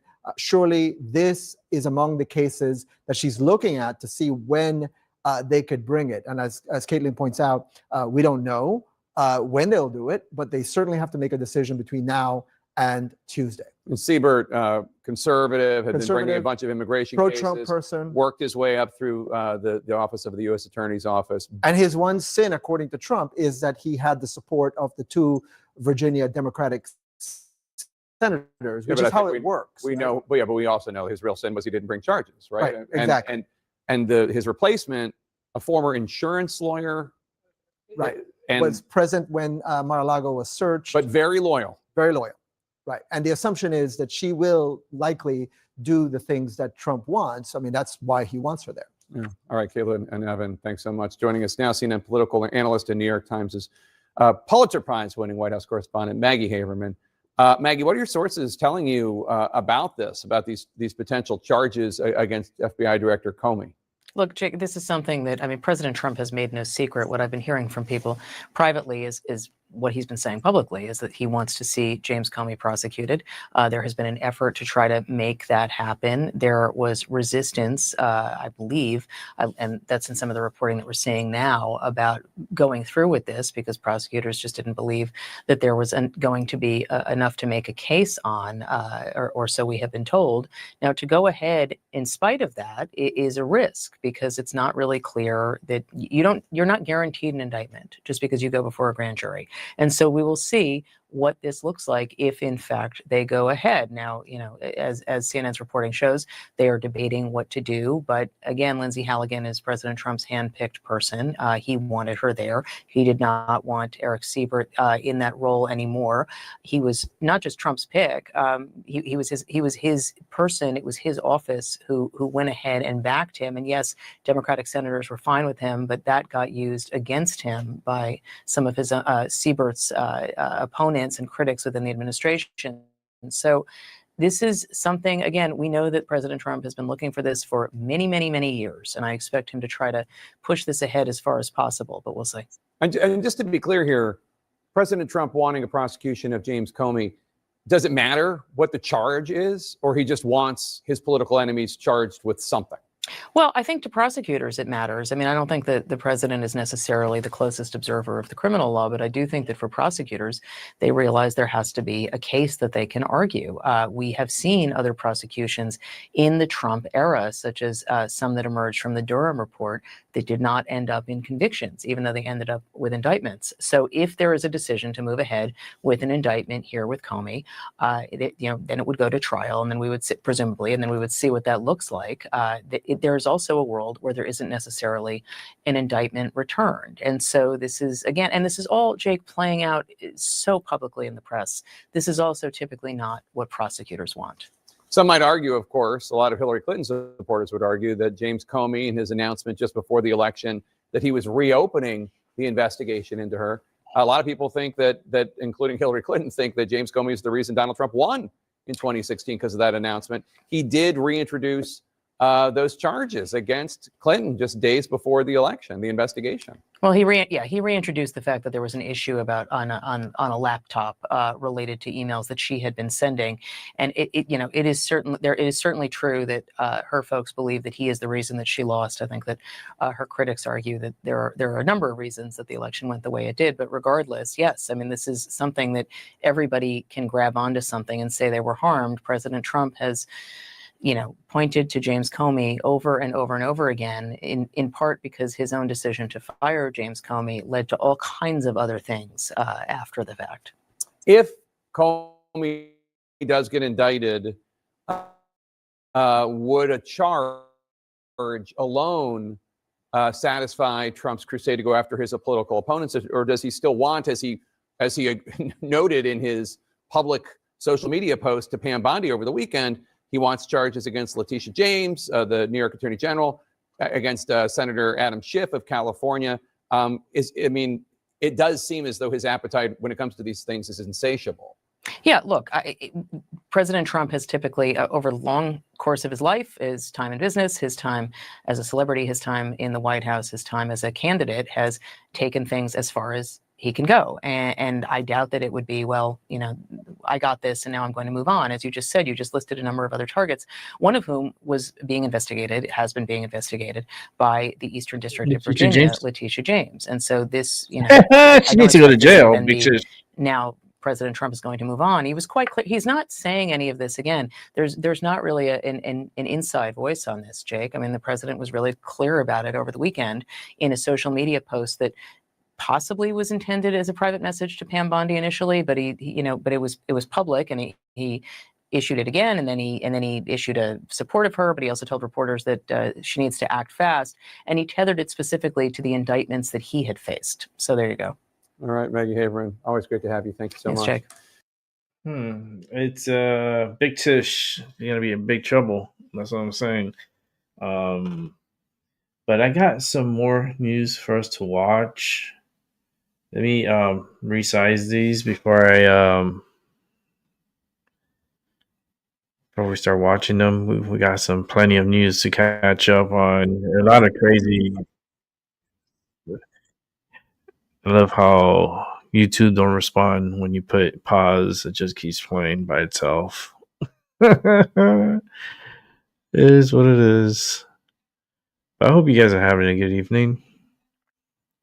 It's good to catch up on some news because there's a lot of news going on, and we need to be always paying attention. And if you can't pay attention, I'll pay attention for you.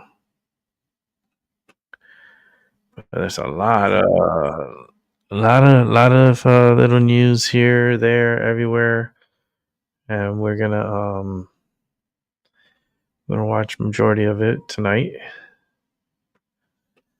I won't be doing a wake and bake tomorrow. Maybe I will. I don't know. It depends, because I gotta go to the doctor's in the morning. So maybe I will do something small.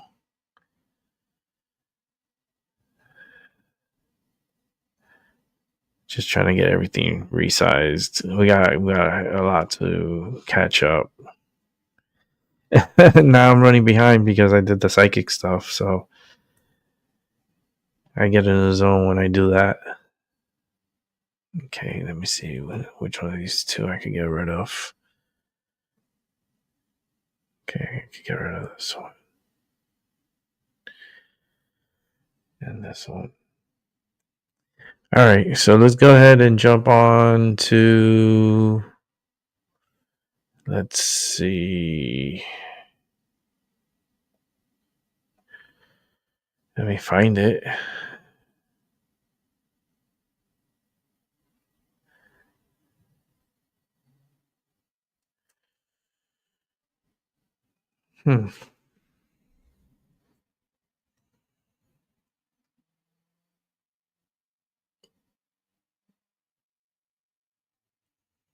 It's just I got so many stories. I'm trying to see which one to go with. Which is this one is about? Oh, this one's about that the kid, the one that shot up over in Dallas. I got 2 stories on that. Let's watch that. Let's see what. Give me 1 sec. It's not the one.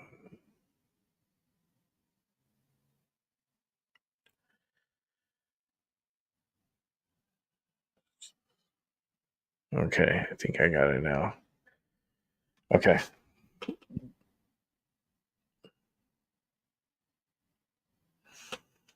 Because I got to set all this up, so it takes a moment. Producing a show is not easy. Doing it by yourself, Okay, let's go ahead and watch. Breaking news coverage continues here on Fox 4 and Fox Local. Here is the only photo we have right now of the suspected shooter. Greta got attacked. Identified as 20. Don't tell me. Joshua Yawn. This is a mugshot from 2015 following an arrest for possession of marijuana out of Collin County. Police say he killed himself before they arrived. You have a video of it? Perched on the roof of a nearby building. David Brown, former Dallas police chief, was here in studio to brief us a little bit earlier. Yeah, he was. He had a conversation with Hannah Battah and Sean Rabb. We're joined now by former Dallas Police Chief Brown here, who also works as a security consultant. Upon hearing these initial reports from the scene, what do we know about the skill level of a shooter? I mean, being roughly 200 yards, maybe even less, away from the building and where that van, where those victims were shot. Do we think this was a skilled shooter involved here? Strategically, tactically, to think about, I need to be in an elevated position. I need to be facing where people come in and out, took some planning. So not novice, just from the placement of this shooter, thinking about where to get in, how to get to the roof without being seen. Oh yeah, I saw that. I covered that.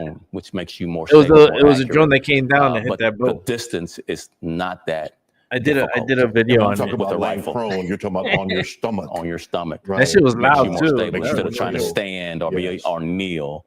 So there's some level of skill, but you could be someone who hunts and have that level of skill. It's not necessarily military or policing skill. But I would say the distance is not a really difficult distance with a rifle at all. Does it change anything that it was dark outside and that it was raining? Or do you think that maybe it was close enough that really anybody could have done this? Not just the rain, the wind. It was really windy this morning. And so the windage is one thing you have to calculate to be accurate with a rifle. So the person had, again, not novice, not amateur, not necessarily professional. But I would say this person had a level of skill, a level of planning, at least a level of strategy to be able to pull this off and be accurate and hit someone. And it may actually, the shooting itself about 6:40, 6:45 may have actually happened before that big line of rain. Oh and shit! wind came through. Can you send me the link to it? Either way, he had Send the it to me advantage on because Discord. He knew what he was going to do. He was in place. We don't know how long he'd been in Send me place. the link yet. so I We're can gonna find check that it out and I through can put it up here. surveillance cameras, aren't we, Chief? That's right. So I would that's like the to next see thing what- is what the investigation, obviously. Is it on YouTube? ongoing, but it's still early to know how early was he there? What kind of planning went, getting his cell Let me see phone, if I his can social find it. media, getting into, people that knew him, getting some witness information from him is going to really be helpful in determining motive. And there's never a shooter in a complete silo. Somebody knows him. There's always some family and some friends, somebody in a chat room or somewhere. We're just not isolated anymore. We're connected, interconnected with social media especially, but we all have family and friends. And so it won't take long for investigators to be interviewing family and close associates to this person. So while that is happening, This is the third or fourth time where we've seen ammunition with messages inscribed, written, printed on them. Your take on that? You hadn't seen that before now, really? We have not seen that before now. You know, skilled shooters that's trying to do something untoward, something criminal, want to pick up their brass. They don't want to leave it there to send a message because they're trying to get away with the crime. So this person wants to be known what I'm focused on. Now, we're still not clear what that is. That could be almost anything still right now at this early stage. But this person wanted to send a message. So I wouldn't be surprised if there's some kind of manifesto or messaging on their social media. And I think that also paints an interesting picture, right? This is a shooter who was well aware if you're inscribing messages on bullet casings, on ammunition, then you're perhaps also taking into account the fact that you may not survive this shooting. That's right. This is someone who may very well have been willing to put their own life on the line to get some sort of message across. That's right. And think about this, trying to stir, this already messy dialogue around immigration with that message. So this person had not only bad intentions to harm other people for people, but they also wanted to stir our political division in the aftermath of this. Yeah, and you have this political messaging as well. Let's go back to the CEO of United Healthcare and the messaging around that, and then the subsequent shootings with messages, and then the Charlie Kirk shooting with messages scribbled on the casings. And now we see people saying, oh, this is the way for me to tell my story, even if I'm going to take my own life, which appears he fired his bullets and then turned the gun on himself. That's right. Very, very harsh circumstance for these families. Families who are related to these people harmed don't care about the message. They care about their family member and their own safety. And even the public at large, we care less about, am I safe? We want to care about our safety, could care less about the messaging. Law enforcement could care less about the messaging. We worry about running toward bullets, running toward harm's way. We have families as police professionals. We want to survive these types of incidents. So, I would set the messaging aside as something that the investigation will reveal around motive. Why did he do it? And were there any other people complicit with him and getting him to where he is, or that he talked to that should have reported it to law enforcement? And you always have after actions, Chief, in law enforcement. After a big event like this, there's an after action. When that happens, and yes, it's down the road, but how does what could change about how ICE is doing its work? First of all, not many people know where ICE locations are. There's no labeling, there's no signage hardly at ICE locations. But I also would say, let's look at the high ground. Rooftop shooters are now no longer a one-off. Let's look at where our entrances and exits are and where the high ground is. And let's do some surveillance around that and some security measures around that, and maybe even move our entrances and exits so that we won't be exposed to rooftop high ground positions to create another level of safety. Working as a security consultant, are these conversations taking place for all types of businesses nowadays? Yes, all types of businesses in all sizes of cities. You would think big cities only have these problems. Now, big, small, large can all have these problems with these type of situations. So law enforcement need to train across all sizes and to include federal law enforcement, state and local police departments. Yeah. Well, you bring up about an interesting conversation too, and it's the polarization when it comes to the topic of immigration across the country. I mean, you served as the Dallas police chief for several years, and for the department here, it's also a local conversation. What do you think the Dallas Police Department's making of all of this? Well, one thing we're trying to maintain as local law enforcement relationships with our communities. And the immigrant community is a relationship you have to maintain because they're witnesses to crimes, they're victims of crime. So you want them to report and help us solve crime. So you don't want to be part of the divisive conversations. You want to be neutral, apolitical as law enforcement. You can't take sides to be able to do your job in a most effective way. Right, because if that community stops talking to you, that's a hindrance to investigation. It's a hindrance to even keeping that community safe. You can't solve homicides without witnesses. without people willing to call you and trust you with that information. So you need all communities. And so you can't take sides. It's kind of my main point as a law enforcement professional. You have to really remain neutral to be able to do your job to get criminals off the street. He's right. All right, David Brown, you served as our police chief, but also superintendent of police in Chicago. We thank you for coming in to visit with us today in this Dallas ICE shooting. Thank you so much. Thank you. Hey, let's go over to the Greta. Let's go to the Greta story here. Let's see what happens. Let's see the story. This is was recommended by Seven Serpents. That's how I call them. I'm sorry. White Alchemy Studios. Let's watch. Italy's defense minister says a Navy frigate has been sent to assist a flotilla carrying aid to Gaza.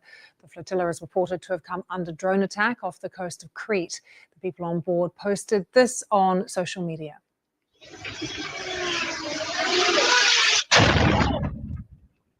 The global Sun-Mood flotilla said more than a dozen explosions were heard around the flotilla as it sailed off Greece late on Tuesday, with damage caused by unidentified objects dropped on deck. Some of those on board recorded messages. Here's one of them. We just heard another attack right now. We know of 5 vessels that have been attacked by a bomb. You can clearly hear it. And again, another bomb was released. We do not know which vessel it is at this very moment. When is doing that? Raise the alarm. We are in international waters carrying only humanitarian aid. We have no weapons. We pose no threat to anyone.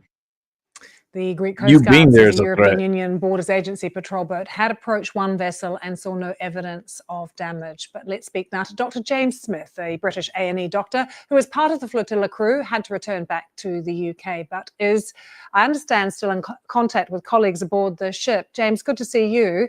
What have they told you? What's been happening? So, Lucy, last night, a series of what appear to be coordinated attacks, I believe now 15 attacks on the flotilla. The flotilla now comprises about 40 vessels, most of which are small sailboats, 2 slightly larger motorboats, all of which, as you just heard from that clip, are carrying humanitarian aid, water, food, medicine. I myself was with the flotilla for about 2.5 weeks. I was on several of these boats, and I can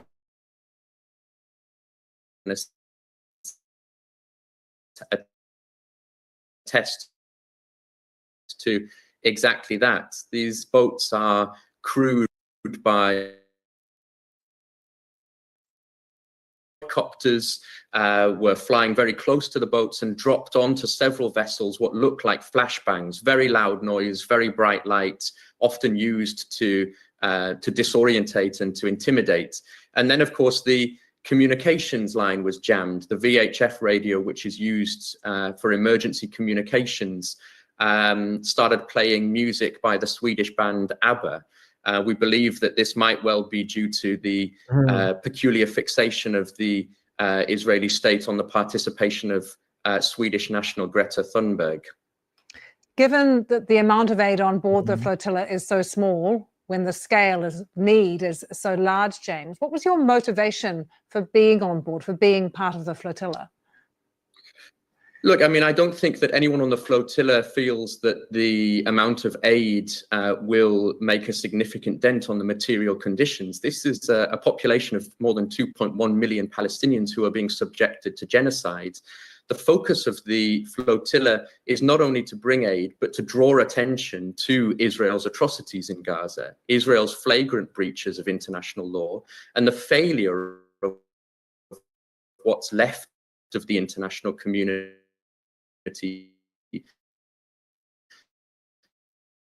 to uphold its collective legal, political, and moral obligations.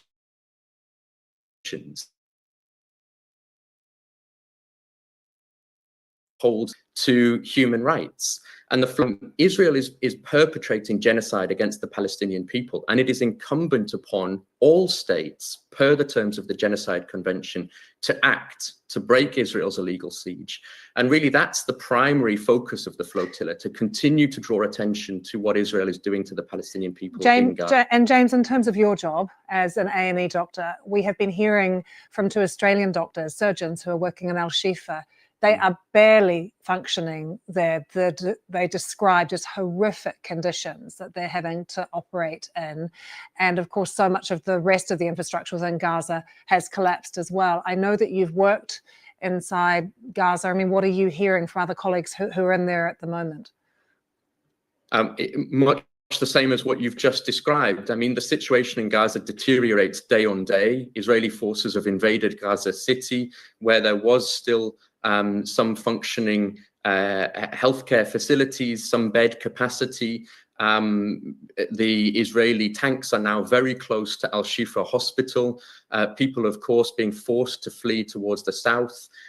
In the last couple of days, PMRS clinics have been repeatedly targeted. The Palestine Medical Relief Society, ongoing attacks on Palestinian healthcare and humanitarian workers, and of course on the entire population of Gaza, and still no tangible action from the so-called international community to end Israel's ongoing atrocities. James, this situation is just beyond horrific, Lucy. Yeah. James, thank you for joining us. Dr. James Smith, British A&E doctor there, talking to us about the flotilla, but also conditions inside Gaza at the moment, particularly in the hospitals. Yeah, Greta got attacked. Another one. Listen, if you didn't take the hint the first time, this time they send a subliminal message with the bomb. Playing, was it Aba? Aba that was playing? That's it's good music, Ava, if I'm not mistaken. But it was playing music, and it dropped. I guess it dropped the bomb. I don't know. My question is, who's doing it? Who has the coordinates? Who's watching them? I can only think of one individuals. Yeah. Israel. Listen, they know their coordinates. They know where they're at. They're the only ones that are capable with these type of drones to go that distance and able to put like send them a message. Do not come. You know, it's like they're a bunch of hard-headed individuals, you know, and they don't care about their safety. They're like, "Oh, we're doing this for the world, and you're not doing it for me, bitch. You're crazy. You ain't doing that shit for me. I did not say I want to take part in that, flotilla. You crazy? Bring food over here to me." Greta, bring your ass over here. Bring me some weed from over there. You know where the good shit is. Look, I could tell you know what the good shit is because your hair is so fucked up. Like, it's so good that it fucks your head up. Like, you look like, I don't know, you're like Shaggy from Scooby-Doo. You're like, you have like the weirdest hairstyle I haven't seen since, like, I don't know, Dumb and Dumber. Crazy times we're living in. Crazy. Yeah, it's just unique times. All right, let's see what else we got here.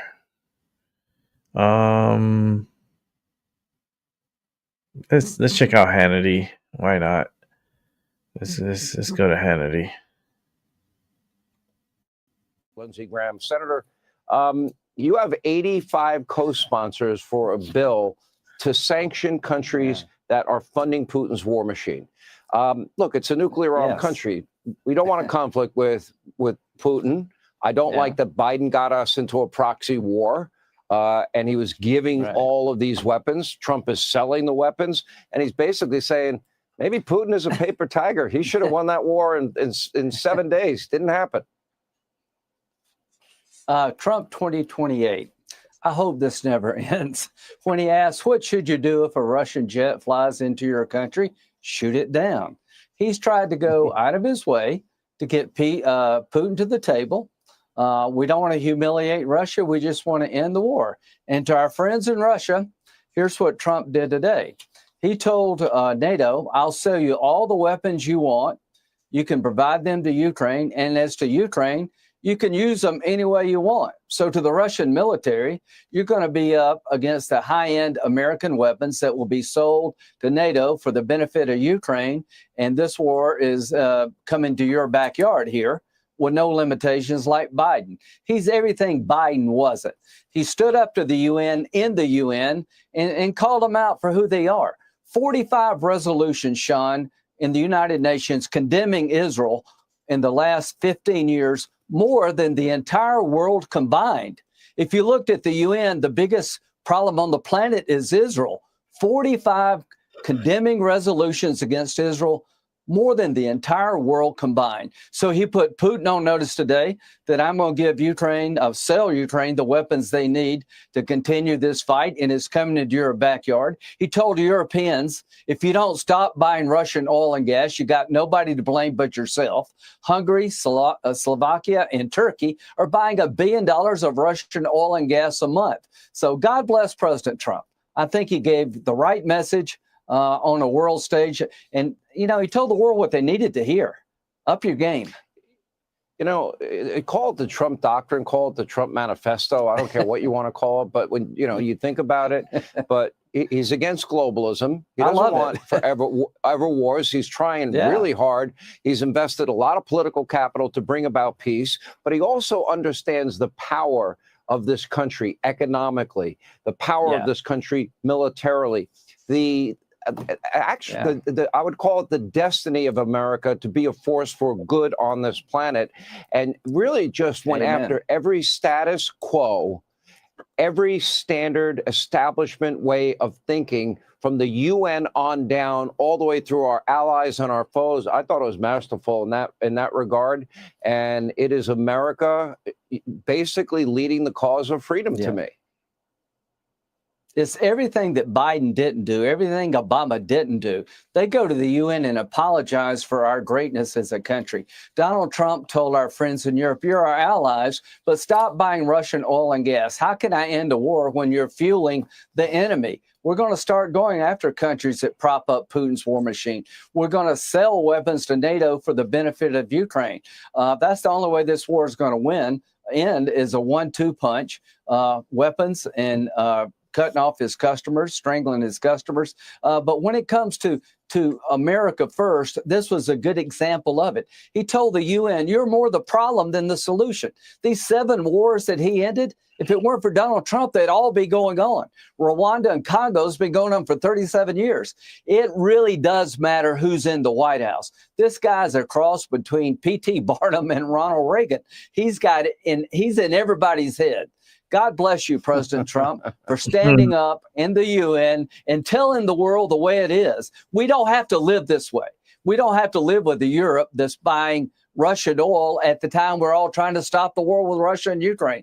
So I hope he runs again. You know, the First Lady today met with the First Lady of Ukraine to talk about 20,000 Ukrainian children kidnapped by Russian forces. Russia is a paper tiger. You know, they've been fighting Ukraine for 3.5 years. Ukraine's outnumbered 10-1. They've been kicking Russia's ass. The only thing they've been able to do is kidnap children in Russian-occupied, Ukrainian-occupied territory by Russia. And the First Lady today gave her voice to those kids. So I've got a bill to make Russia a state sponsor of terrorism if they don't turn these Ukrainian kids back over to their family. The Trumps have changed everything. This world is better off for President Trump being president. And there's a new sheriff in town, and you saw it today. Senator Graham, appreciate you being with us. Thank you. Hey, Sean Hannity here. Hey, click here to subscribe to Fox News YouTube. Close this out here. Let's check this out over here. But now joining us from the Victorian Liberal Party President Michael Kroger and John Howard's former advisor David Gazard. Gentlemen, welcome. Firstly, Michael, I want to get your reaction to Donald Trump's remarkable and landmark speech at the United Nations that, in my view, was really directed at the other world leaders. Well, it was an absolute cracker of a speech. Extraordinary. You'll never see the like of it again. Talking to other world leaders, I actually think, Shari, he was talking to the populations directly. I mean, the billion people in India will be asking themselves today, yeah, why is it we're buying oil from Russia? People in Germany and France and Italy and Britain will be saying, yeah, he's absolutely right about illegal immigration. What's our government doing about it? They're not doing enough about it. All of those same people in the Western countries who are seeing power bills go through the roof are going to start asking, well, we keep getting told renewables are cheaper. They don't appear to be.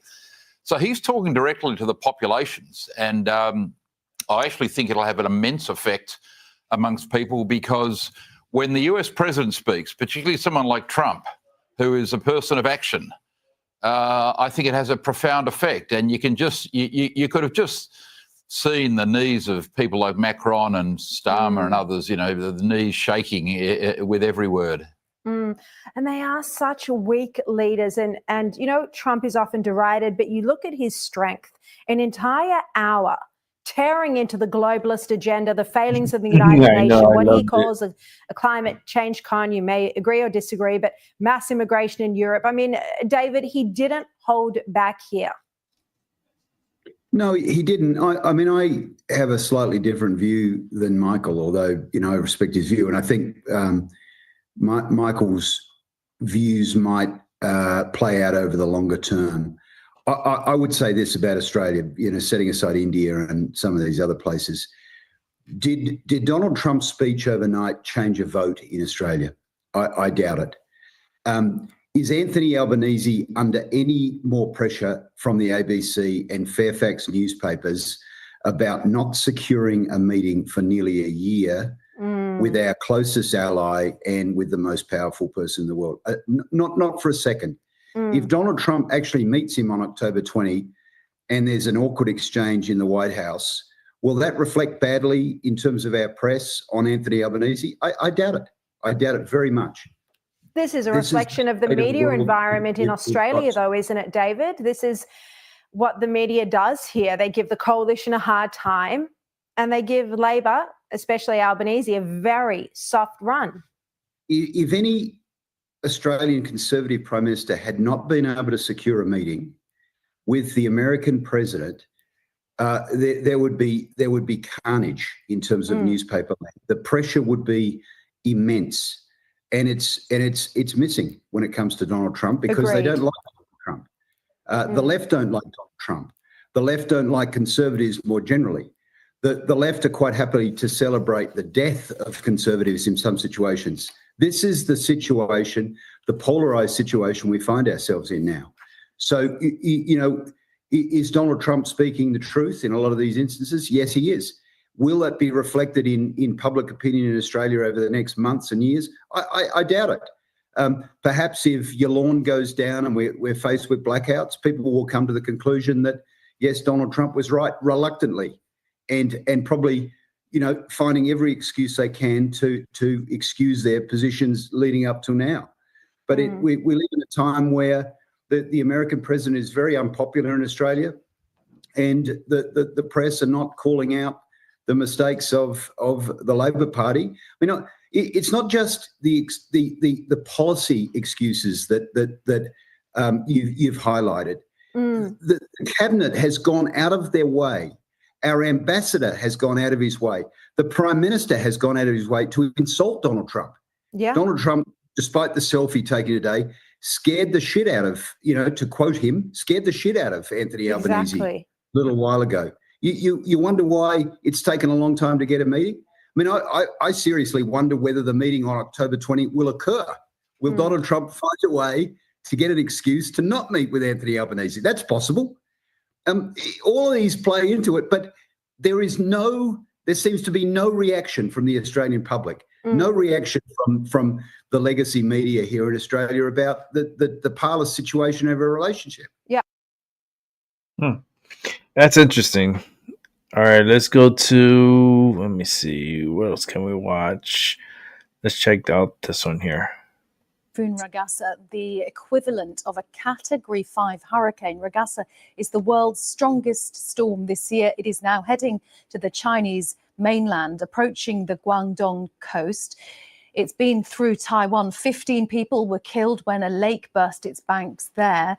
Following the passage of this very powerful typhoon, the fire department says 17 people are still missing from that. Let's show you some of the live pictures. This is Hong Kong.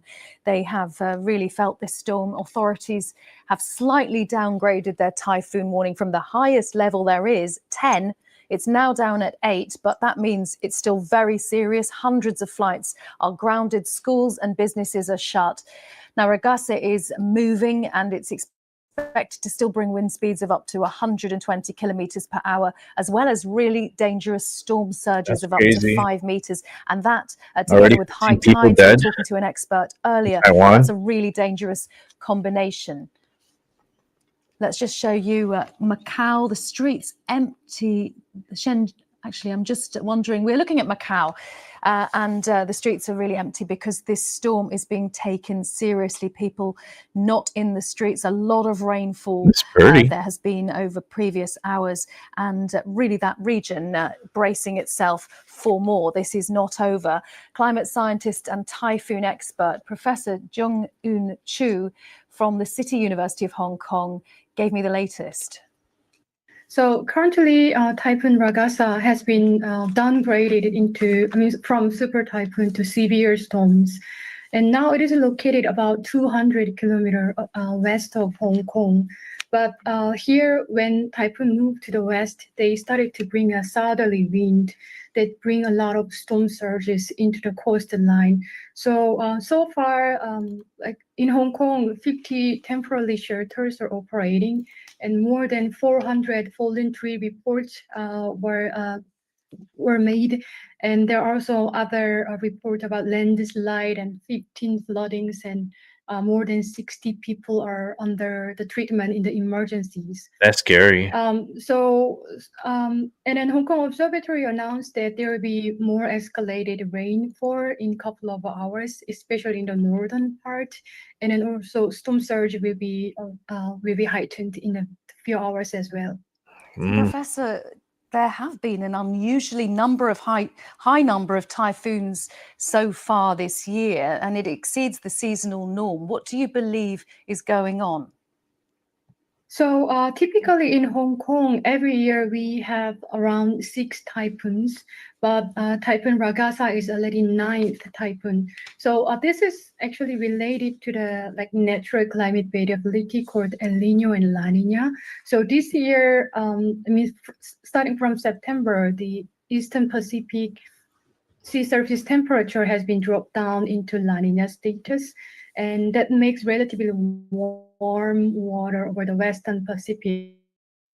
So in that case, areas like South China typically have a more number of tropical cyclones. So that is associated with natural disasters and natural climate variability. The cars floating away. But climate change is definitely influencing the intensity I don't know about and climate change. higher rainfall. So during recent It's going decades, to take a lot more than climate many change. places in Climate's Western always been Pacific changing. and South China, we are never stays the same. experiencing higher number of signals. It's always shit Tell happening. us, if you will, what the storm is expected to do Mother next, Nature's and gonna how do what she long wants. will it remain at such strength?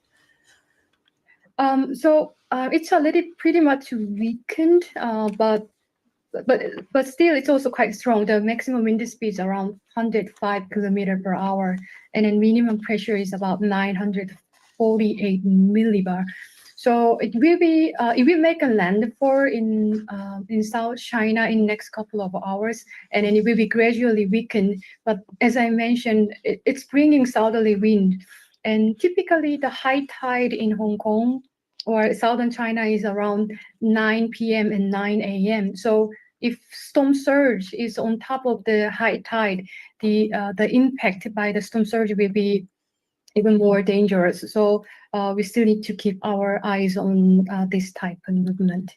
Well, as we've been saying, nearly 2 million people have had to leave their homes across China. Our correspondent Laura Bicker sent us this update. It has become extremely windy in the last hour as this typhoon approaches the southern coast of China and barrels along the coastline. We are expecting winds of 120 miles an hour, and I can now tell you that more than 1 million people have now been relocated to safe ground. Buildings above 10 floors have also been evacuated. We watched some of those evacuations yesterday. People are taping up their windows. They're also making sure that they've got sandbags at the door because of these coastal and tidal surges. Now, when it comes to what authorities are telling us, within the last hour, they have now urged people to try to stay put. The rainfall has slightly eased, which makes the picture look slightly better, but we have seen police on the streets with megaphones urging people to stay inside. And even from our safety, our safe little enclave here, we've seen flying debris as these winds pick up, and gusts are pretty hard to even stand up in. As it comes to the evacuation effort throughout the whole of southern China, we're looking at around 11 major Chinese cities are currently at a standstill, and that includes parts of the technology hub of Shenzhen. And of course, this province, Guangdong, is known for made in China, is where many of your factory goods are made. Now, some are desperate to get back to work, and as soon as the typhoon subsides, the factories are restarting, but others have had to stop to ensure that their workers don't have to travel in these conditions. Wow. That's that's what's happening on that side of the world. All right, let's see what else we got here. Let's check this one out. So it was an unbelievable scene in the courtroom after President Trump's would-be assassin was found guilty. Ruth appeared to try to stab himself in the neck with a pin before marshals restrained him. His daughter storming out of the courthouse moments later. You can all go to hell. It's all y'all's fault. Lies. Spreading lies about my father. What? Fox News legal analyst Jared joins us now. Oh, you know we're gonna have to watch that It was again. a crazy trial. This was only We're gonna have to watch one that way, again. and of course, he tries to kill himself. Greg? Yeah, and Lawrence, thanks for having me on. I'm not sure if it was a ploy or a scheme to make an argument on appeal that, he had some sort of mental disorder defense that should have been asserted or demanded by the judge. That's a wild card. We don't even know if he was examined psychiatrically. But, fortunately, federal officers, court officers are trained to stand behind and around defendant at the moment that a verdict is rendered to prohibit, to stop something like this is happening. And kudos to them for acting very quickly. Whether he intended to actually do it or not, nobody really knows. So his closing argument went like this. He said, this case answers itself. There was never any intent. The proof is obvious. But he kind of argues against himself as well. Well, the old saying, if you represent yourself, you have a fool for a client. It was a fast verdict, Lawrence, because the incriminating evidence of guilt was obvious, overwhelming. He stalked Trump, staked out the sniper's nest, lying in wait, armed with a rifle, 19 rounds. And when a Secret Service agent fortunately spotted him, this guy took aim at the agent, who then fired on him, and he fled. All of that supports the convictions.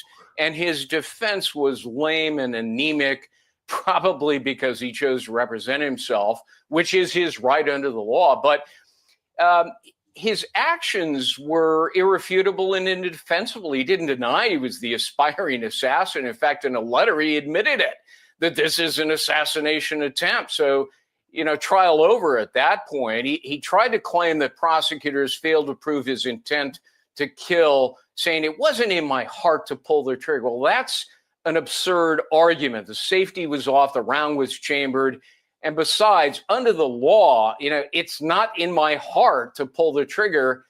is not a defense. You can always have a change of heart, Lawrence. So is this the end of this? Obviously, he was found guilty on all of these counts: attempted assassination of a major presidential candidate, possession of a firearm, furtherance of a crime of violence, assault on a federal officer, of course, the felony possession of firearm and ammunition. So, I mean, is this it? Or is there going to be some type of appeal and he could get another shot at the apple?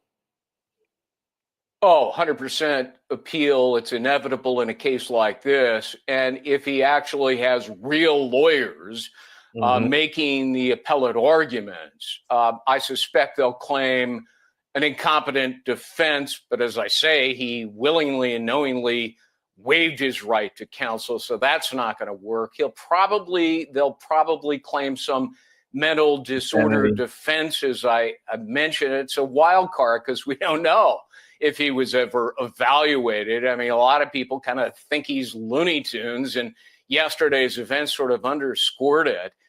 They'll also claim reversible errors by the judge limiting some of the evidence that the defendant wanted to present that was largely irrelevant. And I wouldn't be surprised if they claim that the Kirk assassination unduly influenced the jury with emotion, because remember, the trial started the day after the tragic assassination of Charlie Kirk. And they're going to say, well, that prejudiced the jury. They should have waited until people's emotions calmed down. So, yeah, there's going to be an appeal in this case, and it'll take a very long time. We'll be following it. Greg, thanks so much for joining the program. That's why appeals. My pleasure. I'm Steve Ducey. I'm Brian Kilmeade. And I'm Ainsley Earhart. And especially like a case like that, he was representing himself, and then he's going to be like trying to run on an appeal. It's just nonsense, stupid. All right, let's check this out. We will not be silent as the United States vetoed a UN ceasefire resolution, not support a genocide. Congress needs to listen to the will of the American people. We, the people, will not be silent as Israel genocide Gaza. We the American people. We're the American people. Will not be silent. They're gonna jail. They're gonna put them in jail. Will not be silent. We the people will not be silent. We the people will not be silent. Will not be silent. We will be silent. As Israel. Oh shit! They got Statue of Liberty there. For Gaza, we will not be silent as Israel enacts. They put their hands. They put paint in their hands. We will not be silent. We will not be silent. We will not be silent. Okay, well, we're gonna silence you. Here you go. You're going to jail. Yo, that happened pretty quick. They got silenced. There you go. They're getting all silenced. Oh no, they silenced Liberty. No, that's not your Liberty. Oh no. Oh no. They pushed us to Liberty. And handcuffed. Oh, this is priceless. Oh Lord. It is about time we arrest that fucking Statue of Liberty. Yeah, take their propaganda away. On the sidewalk. We the people will not be silent. We the people will not be silent. Population of Palestinians that are being starved to death. The United States. Oh, Statue of Liberty's talking. Power to stop the world in the UN Security Council from doing the They right arrested the Statue of Liberty. Yes, Kevin.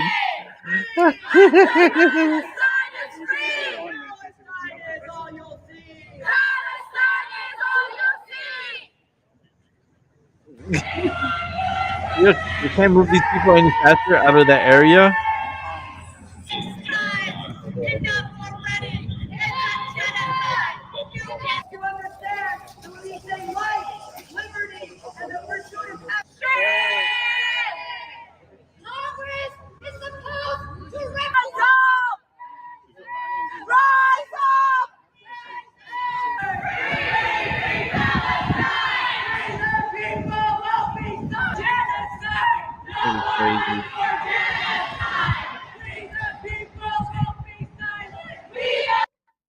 Crazy. So President Trump pushing the America First agenda on the world stage while also The Statue of Liberty calling out being the arrested United was Nations for failing priceless. to live up to its potential. Our senior White House correspondent, Peter That was Doocy, an joins us now awesome with details. vision. Hey, Peter.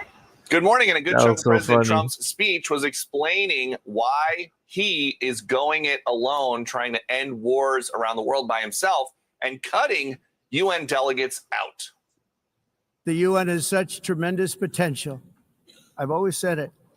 It has such tremendous, tremendous potential, but it's not even coming close to living up to that potential. For the most part, at least for now, all they seem to do is write a really strongly worded letter and then never follow that letter up. It's empty words, and empty words don't solve war. But that doesn't mean the White House is completely ignoring the UN. After Senate confirmation, President Trump has finally installed Mike Waltz, the former national security advisor and congressman, as his ambassador to the UN. The president hammered home in his speech yesterday, Europe can't be buying Russian oil and gas at the same time they're demanding help to fight this war. And that has to stop. The president is going to do whatever it takes, and he's going to shift positions if he needs to get this war to end. The president is also steamed about technical problems he says affected him, but not other world leaders, including an escalator that died basically the second that he stepped onto it. All I got from the United Nations was an escalator that on the way up stopped right in the middle. If the First Lady wasn't in great shape, she would have fallen. And then a teleprompter that didn't work. These are the two things I got from the United Nations, a bad escalator and a bad teleprompter. The United Nations is claiming that a White House videographer ran ahead of President Trump to the top. And here's the quote from the UN. A subsequent investigation indicated that the escalator had stopped after a built-in safety mechanism on the comb step was triggered at the top of the escalator. But in the Times of London on Sunday, before President Trump went to the United Nations to speak, unnamed UN staffers were quoted as saying that they might turn off the elevators and the escalators and then tell President Trump that they ran out of money to make it work. But this is a legitimate safety concern, and so the Secret Service is investigating. Back to you. It's never happened to me before. I do a lot of shopping. Go to a lot of malls. Go to the second floor where the men's stuff is, because you walk into the It's a first sign, floor. Never right? happened to me. It's definitely a sign. That's great. And you are obviously very careful with that emergency button at the top of the escalator. But with an escalator, I've been on one that somebody hit the button at the mall, I think at the Garden State Mall in New Jersey. And it does kind of jolt forward Right. If somebody is on it. If there was sabotage here, somebody doesn't know that the president and the first lady aren't going to fall down, and that would be a big problem. Yeah, that would have been Also, terrible. you should secure the button if you have the leader of the free world. Yeah, I don't buy that. She would have landed on Thanks Trump. so much. The Secret Service would Is have it a taken the coincidence? I mean, fall. you had the teleprompter go down, And the held escalator Trump. stop. Katie Pavlich said in the press room when they were listening to the speech, when the See, president the started Secret talking, Service is the right behind volume Trump. went down significantly. Literally, like right There's a behind couple him. of things that the president brought up I thought was so See, great. He like said right the climate behind him. change So hoax. if All Trump you would have people put all fallen, this money into green energy, Earth enough with would the have been right windmills. I there. love that North Sea, So- start drilling on it. Also, while calling him out and challenging people to stop wasting money on this. You heard Mike Waltz tell us that there's 7 commissions on climate change. Meanwhile, we got wars raging around the world. Get your act together and control your borders. Your countries are being ruined. Control your borders. If you need any help, I know how to do it. Look what we've done. And he's not making that up. Have you seen the video Damn. of France? Do you see what's going on in London? That is out of control immigration. That's like, I don't care what my people think. I want to open up my doors for no apparent reason. The residents there, the citizens there, say they don't even recognize their country anymore. Yeah. And that's not saying that you don't want diversity and people to come through, but opening it up and having people bring their ideology there and not assimilate, they got radicals there. And a lot of us worry about that happening in our country when you allow 10 million people to come across the Look border. at Michigan. Right, Yeah, exactly. Michigan, there's no Unrecognizable. there. Yeah, we've played some things from city council meetings where certain residents don't feel welcome in their own city. I'm Steve Ducey. I'm Brian Kilmeade. And I'm Ainsley Earhart. And click That's here to crazy. subscribe to the Let's try to Fox get News to the next YouTube page story. to catch our. Let's check this one out. Okay, let's check this one. Did not fully embrace the reality. Oh no, not this crazy bitch. Of how people felt. And I should have. I will confess to you, I do not have all the answers, Joy. Yeah. I mean, part of my reflection is that I don't have all the answers.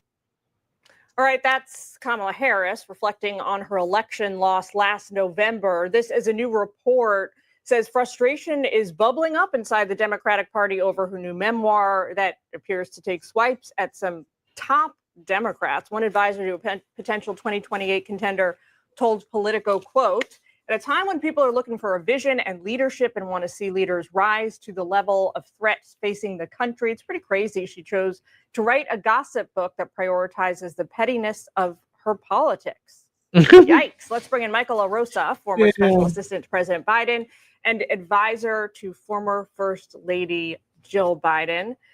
Michael, we all know that the Democratic Party apparatus wants to move forward, move on from the election loss, look towards the future, fine. But aren't there also like hundreds of thousands of people, the people who supported Kamala Harris, who want to hear from her? Like, what the hell happened? Absolutely. I mean, sunlight is the best disinfectant. First of all, what vice president doesn't write a book? Second of all, I mean, that quote was just crap. You know, that was political jargon. If we can't discuss what happened last year that brought us here and fight a threat or fight the other side at the same time, that says more about the party than it does about Harris's book.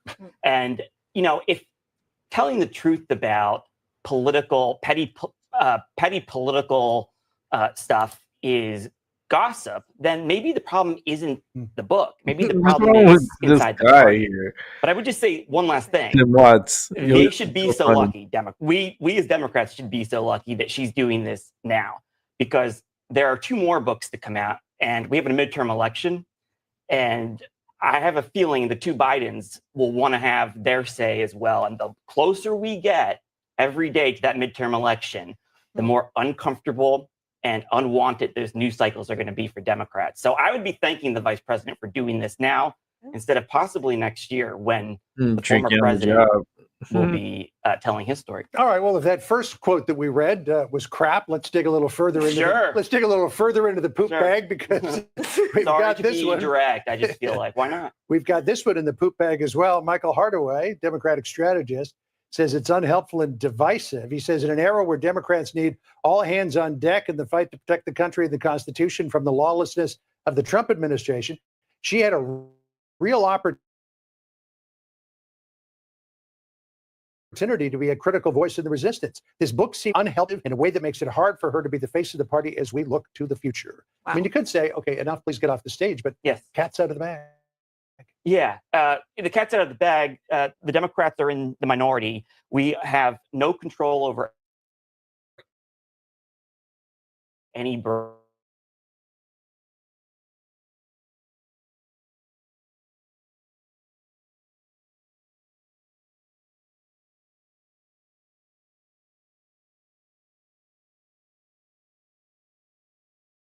I thought it was one of the more introspective comments she made. She said, I'm a loyal person, and I didn't fully appreciate how much people wanted to know there was a difference between me and President Biden. And I flagged that only because it seems sincere. It seems like pretty obvious that she was not keyed into just how frustrated people were with President Biden at the time. She seemed completely oblivious to it. Well, there was about 2 years worth of polling that did say people did not want President Biden, including among Democrats. And I am sympathetic to the argument that she is making, first of all, because no president has ever put their vice president in the place that Biden put the party and Kamala Harris in. I'm sympathetic to that. But as a candidate, when she took over, they made a choice. And knowing that there was a compressed timeline for Democrats, they made a choice not to have interviews, not to engage the press and the voters, and not to have press conferences. And they made a choice not to talk about the Biden record on drilling and oil production when she was being attacked on fracking in Pennsylvania. They made a lot of choices, and her judgment in those situations deserve scrutiny as well. I want to ask you about this because she says in the book that she wanted Mayor Pete to be her running mate, but it was too risky to pick a gay man as a running mate. She was asked about that on Monday night by Rachel Maddow. Listen to this exchange here. To say that he couldn't be on the ticket effectively because he was gay is hard to hear. No. That's not what I said. That he couldn't be on the ticket because he is gay. To be a black woman running for president of the United States and as a vice presidential running mate, a gay man, with the stakes being so She's high, killing herself. It made me very sad, but I also realized it would be a real risk. All right. She says, I didn't say he couldn't be on the ticket because he was gay. What I said was he couldn't be on the ticket because he was gay. Lots of pushback. That hard-hitting interview, quite pushback from an openly gay anchor, right? No, look, we can't be, as Democrats, we can't be blaming sexism and racism for everything when we are calculating about sexuality in private. And, that must have just hurt everybody over there at MSNBC but look, I think that is a larger reflection. It encapsulates her biggest political handicap, and that is her cautiousness and her aversion to risk, but also thinking that would be a risk.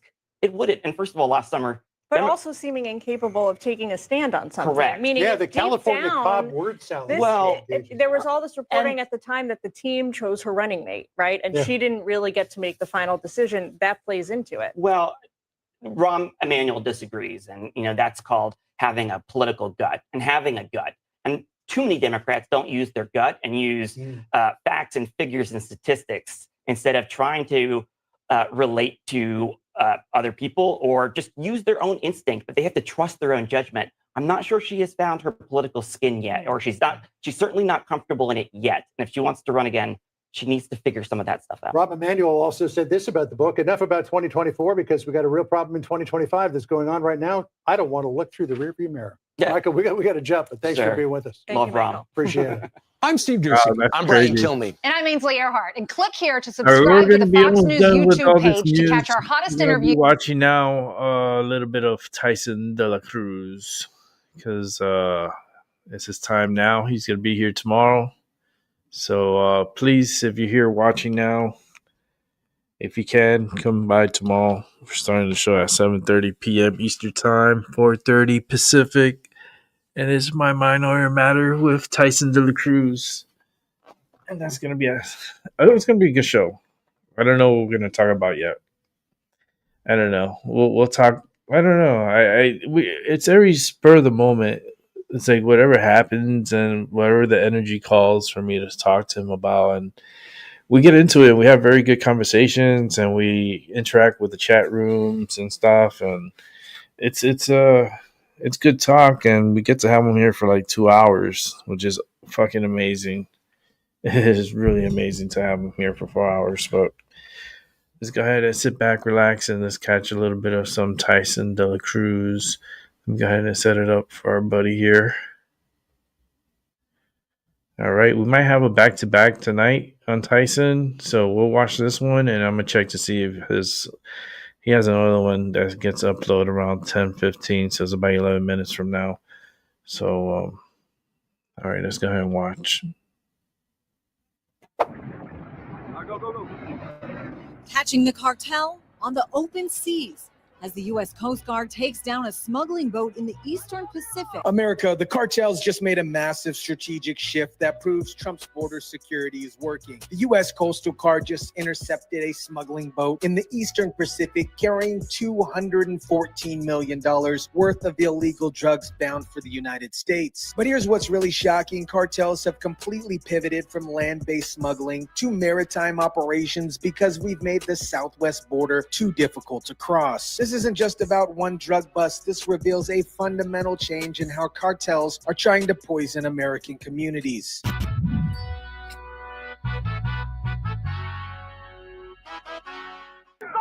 Crew of the Cutter Kimball performing a daring interdiction, intercepting illegal drugs valued at $214 million, bound for the United States. What is up, guys? Tyson Dela Cruz here. Thank you so much for rocking with me. This story proves when you actually secure the border, cartels are forced to use more expensive and riskier methods, and we're catching them in the act. Let me break down what's happening here. Tom Homan, Trump's border czar, explains it perfectly. As we block up the border, they started using the water. They're taken to maritime more, whether it's San Diego or Florida. We block up the border, they start using the water. They're taking to maritime more? This is exactly what we want to see. When you make it harder for cartels to operate through traditional land routes, they're forced to adapt to more expensive and more riskier methods. Maritime smuggling requires boats, fuel, navigation equipment, and crews, all which cost significantly more than just walking across the border like they did with the previous administration. Border czar Tom Homan tells Spotlight the administration has surged operations to counter the cartels. We're hurting them. The Coast Guard figures prominently in that plan. Tom Homan said it best. He said, we're hurting them. When cartels are forced to use boats instead of land routes, they become more vulnerable for maritime interjection. Masked military personnel from the Dominican Republic stand guard over confiscated packages of cocaine. They were reportedly recovered after the third U.S. strike on a vessel in the Caribbean this month, which killed 3 people. The Coast Guard operation that seized $214 million in drug shipments shows exactly how these maritime interjections work. Chief Petty Officer Miguel Carreno explains the tactical approach when boarding a smuggling vessel. Identifying how many people are on board to make sure my team knows. Weapon is drawn for safety, not to harm. These Coast Guard crews are putting their lives on the line to intercept drug shipments. They treat every suspect as a high-value asset because they understand the stakes here. Doesn't matter who it is or what it is. If they're smuggling, running drugs, they're running people. It's not safe for our public. The smugglers and the drugs captured by the Kimball crew are taken to San Diego. This isn't just about drugs. These same maritime routes are being used for human trafficking. When we intercept these boats, we're disrupting multiple criminal enterprises. Dominican authorities worked in close coordination with the U.S. Southern Command and the Joint Task Force South Intelligence. According to intelligence reports, a speedboat carrying narcotics and heading toward Dominican territory was detected with the intention of using the country as a bridge to transport the drugs to the United States. The drugs seized in this operation end up at the DEA Southwest Laboratory, where the true horror of what the cartels are doing becomes absolutely clear. We're talking about fentanyl, methamphetamine, cocaine, and heroin, all confirmed through advanced analysis. Where they're handed over to the Coast Guard's partners for questioning and testing. So that blue color indicates methamphetamine is present. But here's what's truly terrifying. The DEA is warning about a rise in carfentanil, which is 100 times more potent than fentanyl. Laboratory director James Malone explains just how deadly this stuff is. Even a tiny, minuscule amount that you could barely see on the tip of a pen is enough to kill somebody. Cartels frequently disguise it to look like real prescription pills. Think about that. A microscopic amount can kill you instantly. And the cartels are disguising this poison to look like real prescription pills. The lab director reveals something crucial about how cartels operate. They're really playing with the dosage amount to see how they can market their product and try something new. And the end user is really the person who will pay the price of that. This is pure evil. Cartels are literally experimenting with deadly dosage to maximize their profit, knowing that American kids and families will die as a result. They treat human lives like test subjects in their quest for more profit. The Southwest Lab is just the tip of the spear. They're often first to see new drugs entering in the United States. The chemists turn evidence into information that helps law enforcement build cases against these murderers. But here's where the Trump administration is taking this fight to the next level. The U.S. Navy just conducted a joint operation with the Dominican Republic that destroyed a speedboat carrying more than 2,200 pounds of cocaine in the Caribbean. The U.S. Navy struck the vessel in the Caribbean, and officials said the boat was carrying 377 packages of cocaine. This was a military strike. The Navy destroyed the vessel and its cargo, sending a clear message to cartels that maritime operations are not safe from U.S. military action. Dominican authorities say the boat was headed toward their country to move drugs to the United States.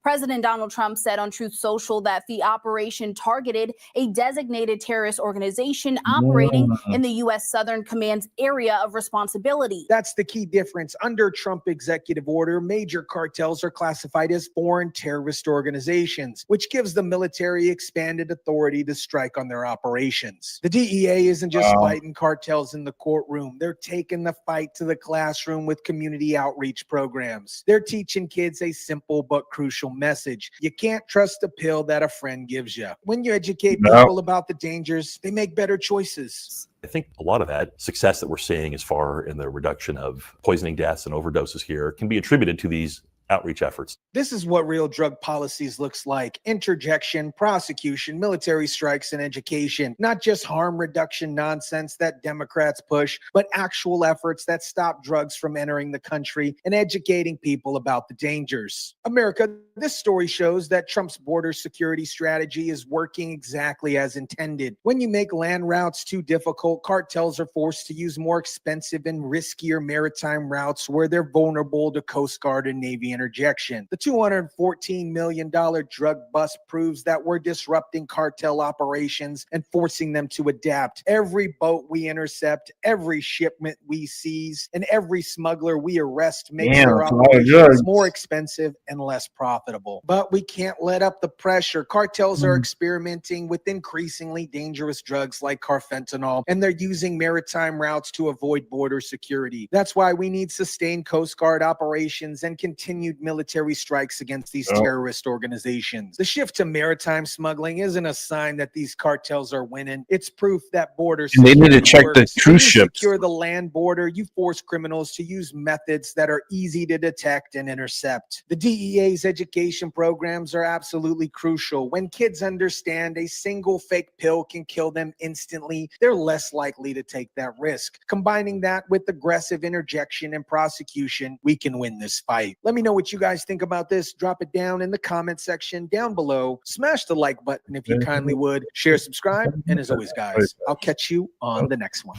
Thank you, Tyson. We'll see you another awesome episode. We'll definitely be here tomorrow, 7:30. His upload has not. Let me see. It's a little early. I'm keeping an eye on it because it usually uploads around this time. Because I want to see it back to back, but I do have a video for us to watch, which is going to be really good. I guarantee you might laugh. Damn, Rick is guaranteed that we might laugh. I'm going to laugh. I'm going to laugh. I haven't seen the video yet, and just by the title, I already want to laugh. So, and we got some weather too to check on. So we got the weather.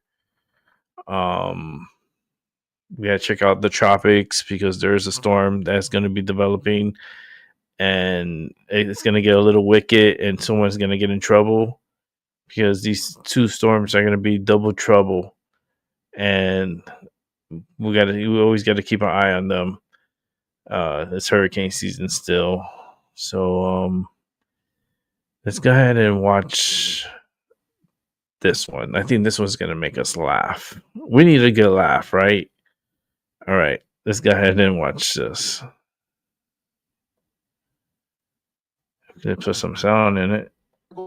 Going to keep you here for this next story because the White House putting this out on their social media channels. Did you see it? Here's the video. It is a wall of presidents there near the Rose Garden. Everything's normal, right? You're saying, okay, that's nice. Taking a look, you got President Obama. There's President Trump. And look who we have here for President Biden. It is the auto pen, not his picture, but the auto pen. And then you have to think, okay, was this an official account from the White House? Yes, it was. You look at it and you say it is from the White House there, and it's not like an onion case or something, with AI. This was something they put out there. And yeah, it's getting a lot of traction right now. A lot of people talking about this for really weeks and months. President Trump has been really commenting on the auto pen, news that is coming out from President Joe Biden's presidency. So we'll get into that in just a little bit here on Live Now from Vox. But I do want to bring in our next guest to help break it all down. This is Brian Sobel with Political Analyst. Always great to have you on, Brian. And this is so interesting, right? Oh, absolutely, Mike. They're on the on the colonnade, in the colonnade, and right in the White House, where a lot of people walk by all those portraits, and to come by each president, and then you come to the auto pen, and I think it says everything about Donald Trump and his relationship or lack thereof with former President Joe Biden, and there it is. We'll see how long it stays that way. And Brian, I think, I don't care what if people are on the left or the right. In this moment, I don't think we'll ever see this again from really a White House putting this out. I mean, this is something that is truly a President Trump administration. No question. And this is a president who does not like, clearly, the former president, Joe Biden, and no love lost there. Joe Biden does not like Donald Trump. And this is Donald Trump's way, President Trump's way of saying, hey, you are insignificant to me. So insignificant, I'm going to replace you with the auto pen, which we have talked about, Mike, before. And we've spent time on the use of the auto pen, particularly by the Biden administration. And this is Donald Trump's commentary on Joseph Biden and the auto pen.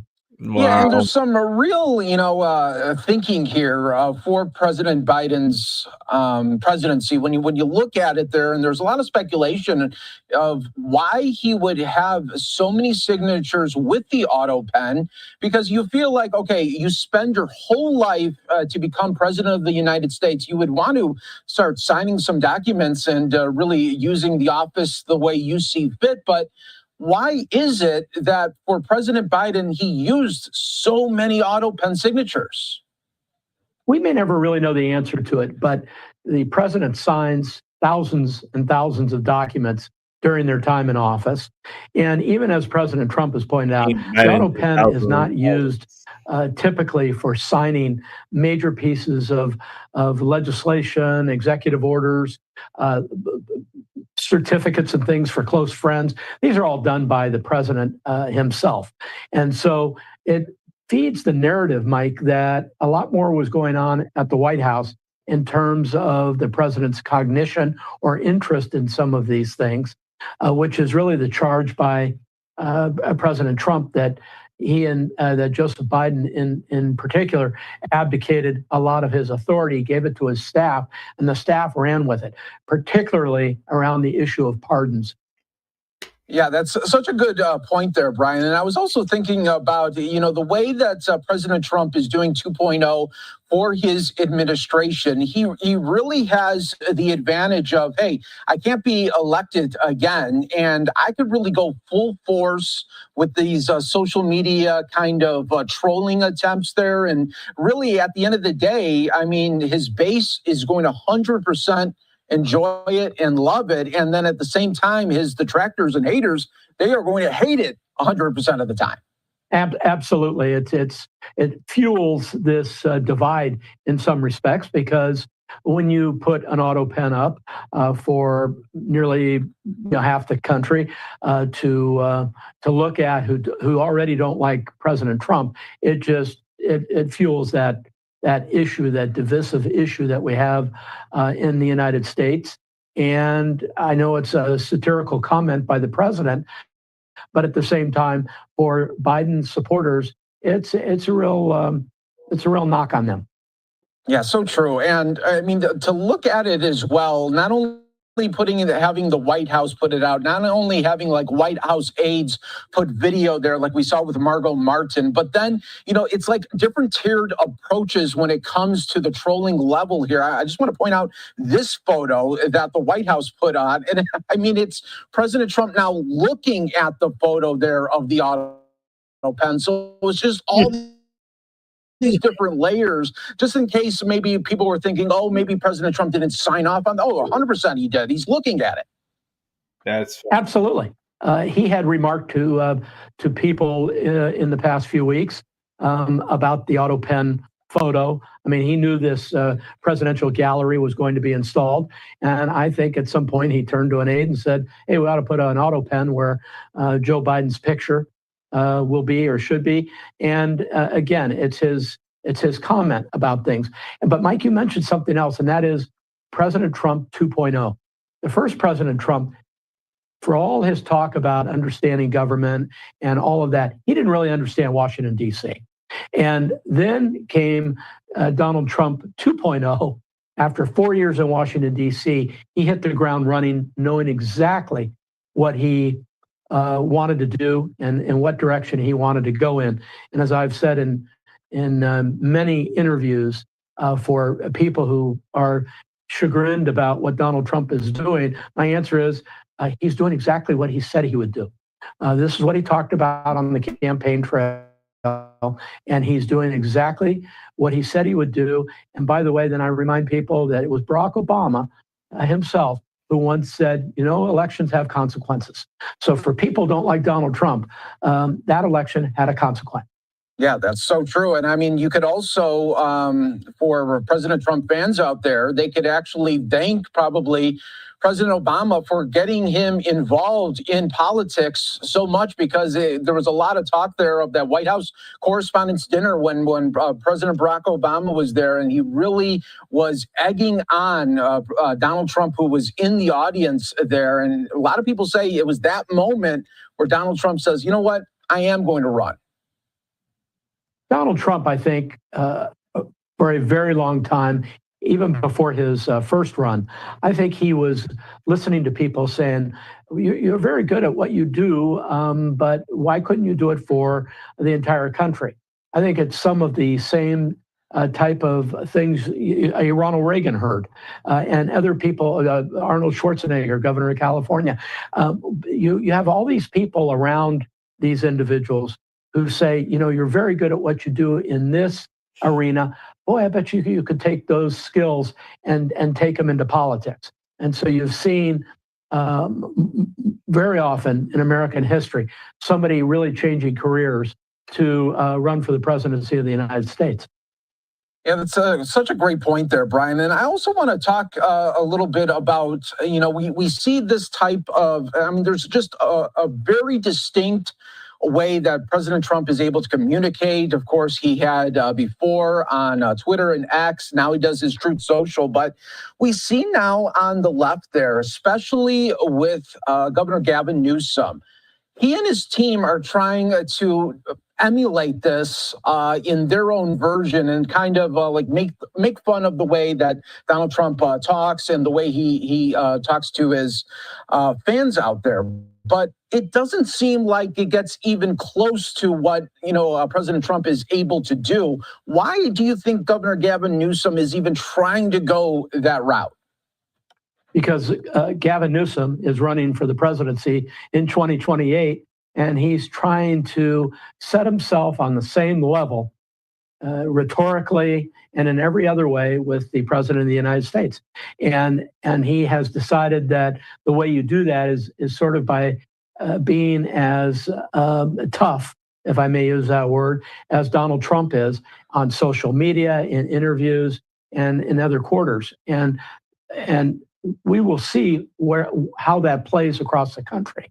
But if you travel through California and the viewers from all over the United States who are watching tonight get into California and see the commercials that he is running for Prop 50, which is to redistrict California, you can see that he's very presidential in his commercials. There are the big white doors behind him, and it looks like he's in a stately mansion like the White House. And so all the staging, even his speech points, are all presidential in the way they're designed. And he's doing that obviously because he's setting himself up for a run in 2028. Yeah, but I hope that Governor Gavin Newsom knows that in 2028 he's not going to be going up against Donald Trump, and all of these attacks are always on the president there. So we'll see how it shakes out. It might be, at that moment, it might be maybe Vice President Vance that he's going after. Who knows? But last one, Brian. I want to ask you about back here to the moment of really the trolling effect here from the White House and Big President control. Trump. Do you think there's any connection from this to the timing right now of Kamala Harris's book being out and maybe just trying to, Trump is take away a little bit more from that? Possibly, Mike, but I think that the bigger story here is that President Trump, has become quite frustrated with the continual attacks from the left, particularly, and very left. And he's one that doesn't take that stuff lightly, and he strikes back. And this gallery at the White House now is his, again, satirical way of striking back. So true. Brian, thanks so much for joining us here on Live Now from Fox. We always appreciate it. And thanks again for being with us this evening. Absolutely, Mike. See you soon. Check a look at this. Fox News alert, ICE under attack again. At the crack of dawn, a sniper fired multiple rounds at an ICE facility in Dallas. Rounds hit an ICE van. 2 illegals were hit. 1 is dead. The sniper is Joshua John. He's 29. Here's a picture from 2015. He opened fire from a nearby building. It was a miracle an ICE agent wasn't killed. I know so many of those officers and agents down there. That's where I started my career. The windows that they show is my old office. So whoever was sitting in my old chair had to, duck under the desk. The shooter committed suicide after the attack. The FBI says there was an ideological motive to the rampage. He scrawled messages on his bullets. Early evidence that we've seen from rounds that were found near the suspected shooter contain messages that are anti-ICE in nature. The sniper had anti-ICE carved into the shell casings, but the media says no one knows the motive. Maybe the gunman was a comedian. You can't just assume by that what was written on that shell casing that that's necessarily his motivation. He could have been doing that to thinking it was funny, trying to put law enforcement on the wrong track. Well, ICE says it was a clear attack on ICE, and the director of the ICE facility doesn't think it's funny. The rhetoric has to stop. There are people out there who are seeing what is being placed online, and they're coming and they're doing acts of violence against ICE employees. So that's kind of all I have for today, is that it's just got to stop. It's dangerous, and people are losing their lives.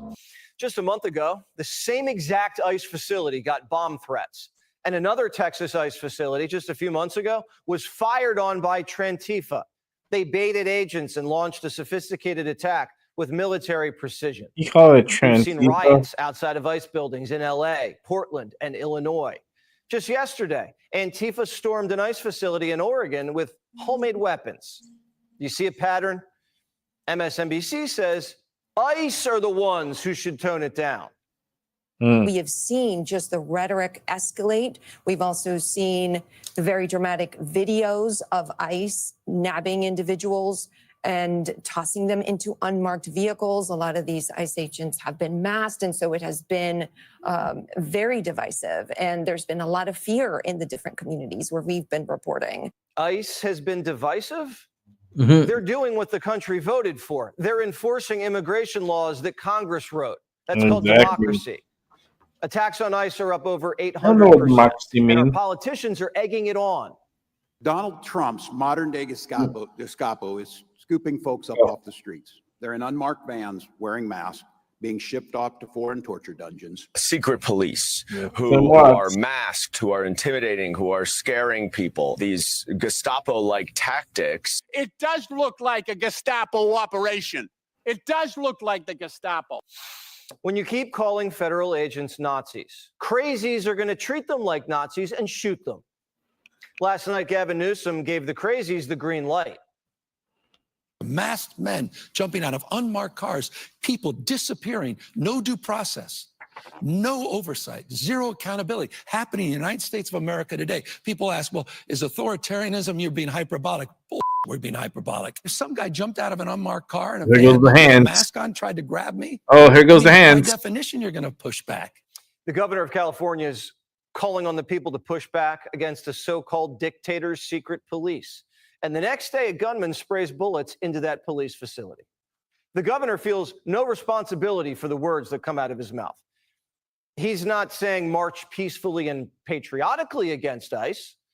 When they lie about who they're arresting, when they lie about the actual job of law enforcement, what they're doing is encouraging crazy people to go and commit violence. If your political rhetoric encourages violence against our law enforcement, you can go straight to hell and you have no place in the political conversation of the United States of America.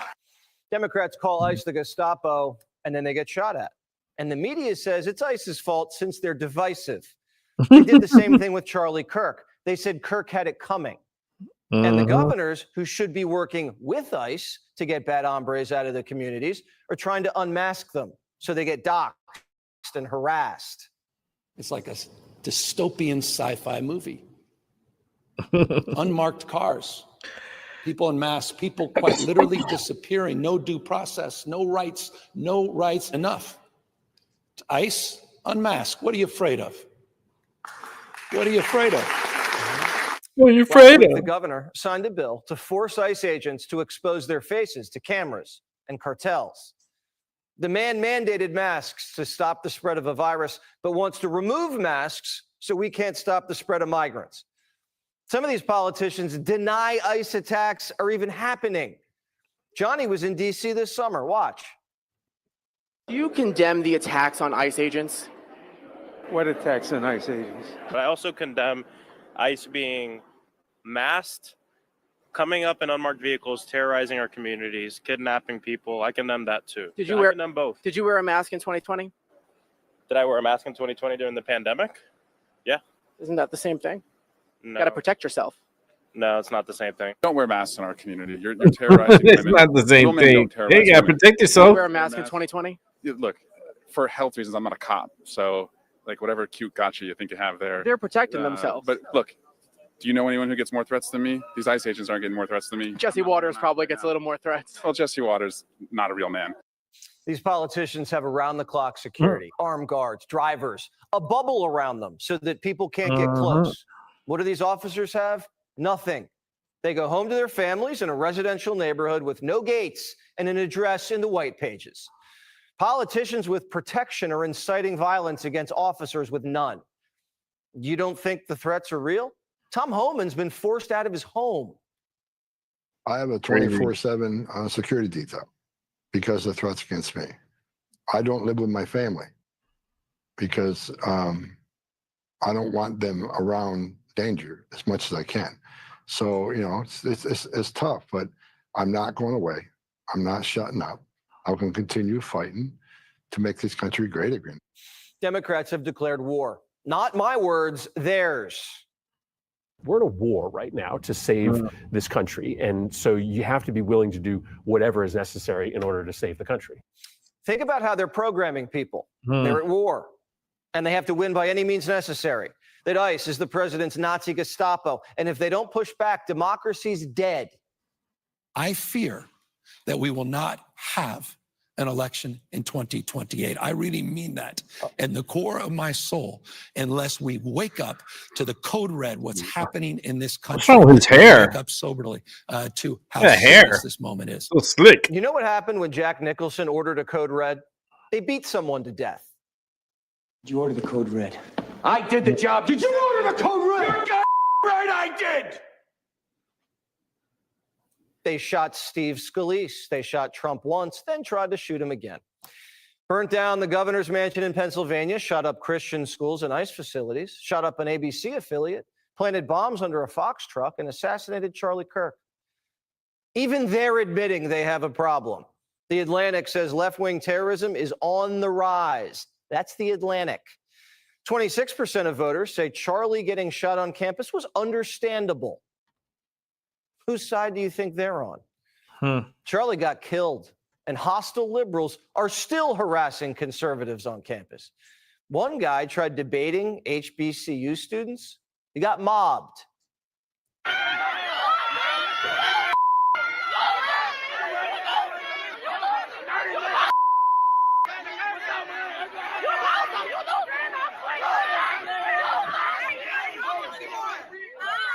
Can't even hear you. Very black and very tired of it.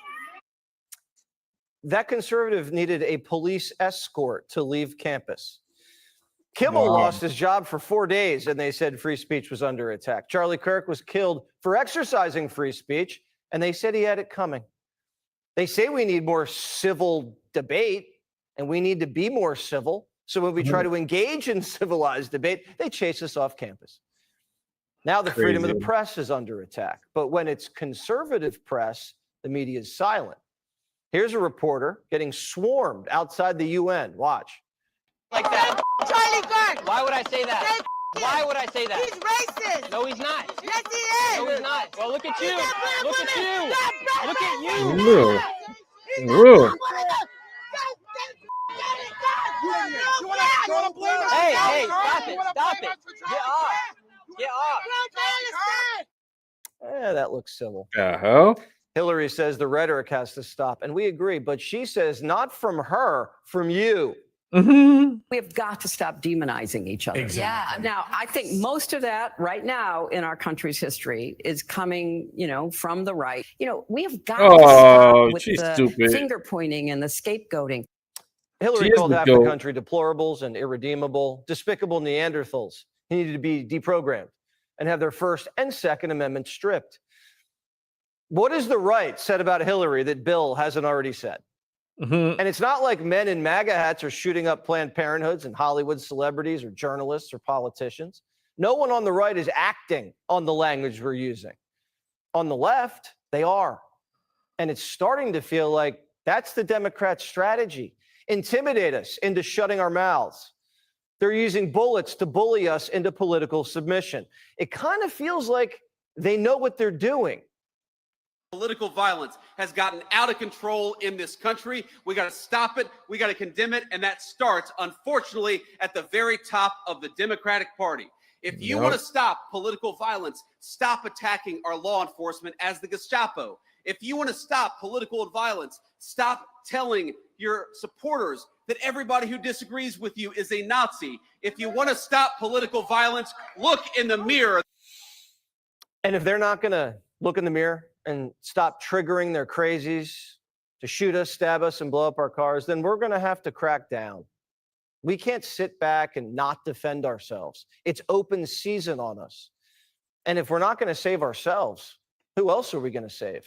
Want even more Fox News on YouTube? That's Become true. a Fox News Patriot today. He's not Click wrong join about to that. find out how.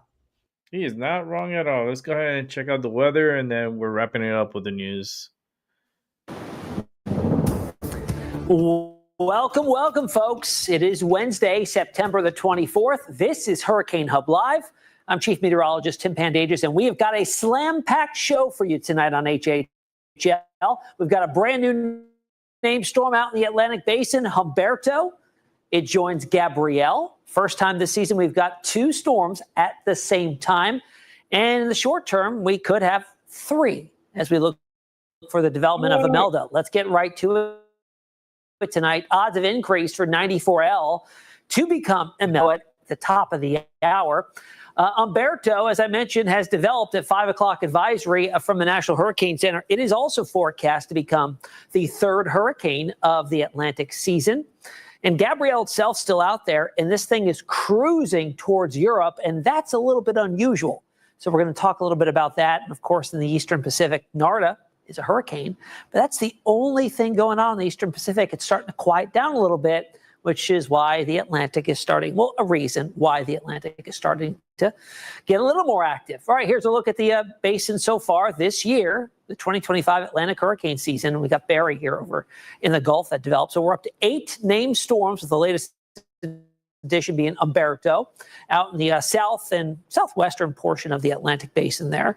We'll start quickly with Gabrielle, okay? It's still a Cat 2 hurricane, down from its peak at a Category 4 at 140 mile per hour winds. Just look at how fast this thing is cruising due east. At 29 miles per hour, upper level winds are screaming here out of the west. And this is taking it pretty much straight towards the Azores. And at that point in time that it moves over the northern islands of the Azores, it'll likely be a hurricane, which is unusual. And then post-tropical storm, maybe an extra tropical cyclone as it makes it towards Portugal itself. Now, the Azores are a part of Portugal. And the last time that we saw a hurricane actually hit the Azores was a long time ago, 13 years, Gordon back in 2012. Now, the last time the mainland of Portugal was hit by a tropical system in general, you have to go back to 2020 subtropical storm Alpha. You remember 2020, the first of our Greek alphabet names. They're the last instance that we used the Greek alphabet. So a little bit unusual, some Portugal hurricane history for you. Now down in the southern portion of the Atlantic where we've got our new addition, Umberto, tropical storm barely. 39 mile per hour winds or greater as a tropical storm. We're at 40. But National Hurricane Center says, based on satellite data, that it has a closed center of circulation. It is being impacted by some pretty strong southwesterly shear. So as I change this up and show you the visible satellite imagery, it's a little more evident here. We can see some semblance of the low-level circulation kind of being exposed here with these stronger southwest winds. You can see some of the convection out on here. And even if you look on here, some of the outflow boundaries that are shooting on out, see those there? And on top, that's an indication of a little bit more of a stable environmental condition. So over the next 24 to 36 hours, it's going to be battling it out with that wind shear and a relatively stable environment surrounding it. But once it gets out of that window of time that it's going to be moving into very favorable conditions for this to develop and maybe even rapidly. I mean, we saw it happen with Aaron. We saw it happen with Gabrielle. This is also forecast to become a hurricane, a Category 2 at its peak as we get a little bit into later into the forecast period, likely this weekend, it gets that hurricane status. So in regard to climatology here, we're at the 8th named storm. That did occur today, September the 24th, same date that it occurred last year. The average date, when you look back the last 30 hurricane seasons, is September the 9th. So we're a little bit behind schedule, but we were also behind schedule in 2024. And then we really recouped that time, and we ended up being an above normal season last year. And that's what the call was for this year. So we've got a long ways to go if we are going to hit that outlook. That was pretty much forecast by every major institution. We'll see if we do get there. But with Imelda possibly forming here in the next couple of days, that would probably put it close to last year. I mean, last year we September the 25th. Notice how last year we just stacked them 3 in a row within a week's worth of time. 24th, 25th, and 27th, we saw the named storms. Climatology for the 9th, the I named storm is right around September the 16th. So here's a look at, well, this is actually Umberto, so it's got the wrong banner up there. But this is Umberto's forecast track here, going to the north and west. Category 2 hurricane at its peak by Monday afternoon, okay? Disregard up here. This is Umberto. Category 2 hurricane, 110 mile per hour winds. Now, as it moves off to the north and west here, modeling on here is pretty much right in line with what the forecast cone is showing right now. Most of these are falling, that we're not seeing many outliers, farther to the north and east or farther to the south and west.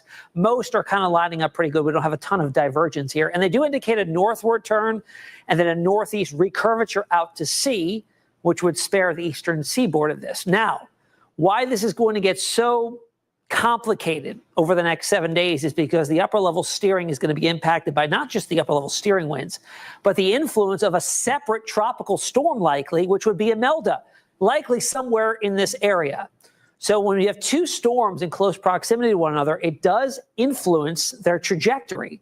It's called the Fujiwara effect. We're going to get into that a little bit more in just a little while, but that may be something here that throws this track off. So keep that in mind. Here's a look at Umberto, 40 mile per hour winds. When you look at the ensemble, you have a little bit more of a spread, especially in the longer term. We've got a few more that dip a little farther to the west here, closer to the eastern seaboard. But again, those are outliers. We also have a few outliers that are farther to the east, most of them falling in line with that forecast cone there. All right, we do have Invest 94L. Remember, investigated area, 90 to 99 is just a category number, or just a catalog number, really. And the L means it's in the Atlantic Basin. Odds have ticked up slightly in the short term, and so in 48 hours is now up to a 40% chance. We'll likely see this developing slowly. So more likely that it develops after 2 days, between 2 and 7 days from now, into the named storm Imelda. So it's got an 80% chance of that happening. It is already causing impacts, okay? Tropical squalls, gusty winds, lots of rain in places like the British U.S. Virgin Islands. Yeah, a lot of rain for North of Dominican Leeward Republic. Islands, getting over to Puerto Rico. In fact, it's located almost right over Puerto Rico, and then drifting over the Dominican Republic and Haiti. Eventually, it does build northwest and finds itself over the Bahamas, Turks and Caicos, heading off to the northwest, closer to the southeast coast of the U.S. At that point in time, the development odds will be much higher, and the environmental conditions will be a lot more favorable. Spaghetti plots on this do show it, slowly drifting out. So this goes out 7 days. It doesn't move very far. It doesn't cover a large distance in that amount of time, okay? It drifts off to the northwest and then builds north, and then does, at least at the tail end of things, some of the longer range spaghetti plots indicate that recurvature happening, although likely farther to the west, but still nonetheless recurving out to sea. But again, as I mentioned, with the influence of Umberto here to the northeast of where likely Imelda will set up shop, we're going to have some influence on the trajectory. They're going to orbit around each other, and that could kind of throw off exactly where the track goes. Let's look at the operational models, the comparison of the American, the GFS, and the European. GFS is going to be in yellow, European going to be in red. Let's jump out here. We'll go through tomorrow. We'll go through Friday. And then here we are Saturday. We've got the GFS that's starting to show some weak development at this point in time of Imelda. So it's going to take some time. European doesn't even show anything at this point yet. But both Umberto, right on, good agreement here, good signal for model agreement. That's what we'd like to see. That means the forecast on track at that point in time on September the 27th. Let's go out a little bit farther. GFS, and now the European joins in, showing development of Imelda, a little bit displaced in an exact location. Euro's a little farther to the west here, closer to the east coast of Florida, but both likely bringing impacts to the Bahamas. How strong? Still too early to tell. Intensity, especially with the influence of another storm system, is a little bit harder to kind of pinpoint this far out. Umberto, here's Bermuda, just to the south and west of Bermuda here. Strong system likely at this point in time. We're already a hurricane, probably at that point a Category 2 hurricane if we're not overperforming at that point in time. Then we jump out a little bit farther. So we're starting to see these two storms influencing each other. Notice how close proximity they are. They're starting to influence their trajectory, and they're starting to pivot or orbit around a central point. Watch as we go out a little bit farther. We start to see this one get slingshot a little bit farther to the north and west, and Imelda being slingshot a little bit farther to the south and east. But nonetheless, I mean, this is a little confusing to look at, right? So we've got two separate storms here on the Euro, two separate storms, but in closer proximity on the GFS. Both showing a hurricane at this point, both systems showing hurricanes. And then we get out to the first of the month of October. GFS takes the storms out to sea, both of them not a big deal. Towards Bermuda likely, but mainland U.S. looks to steer clear at this point in time, okay? So you look at this, you say, okay, they're all going out to sea. Keep a look on Imelda here. The Euro wants to do something a little bit sneaky. Slingshots or retrogrades this storm on this model run, starts to pivot it back to the west, closer to the U.S. East Coast. And if we were to take this out farther, this is out 10 days already, that's stretching it.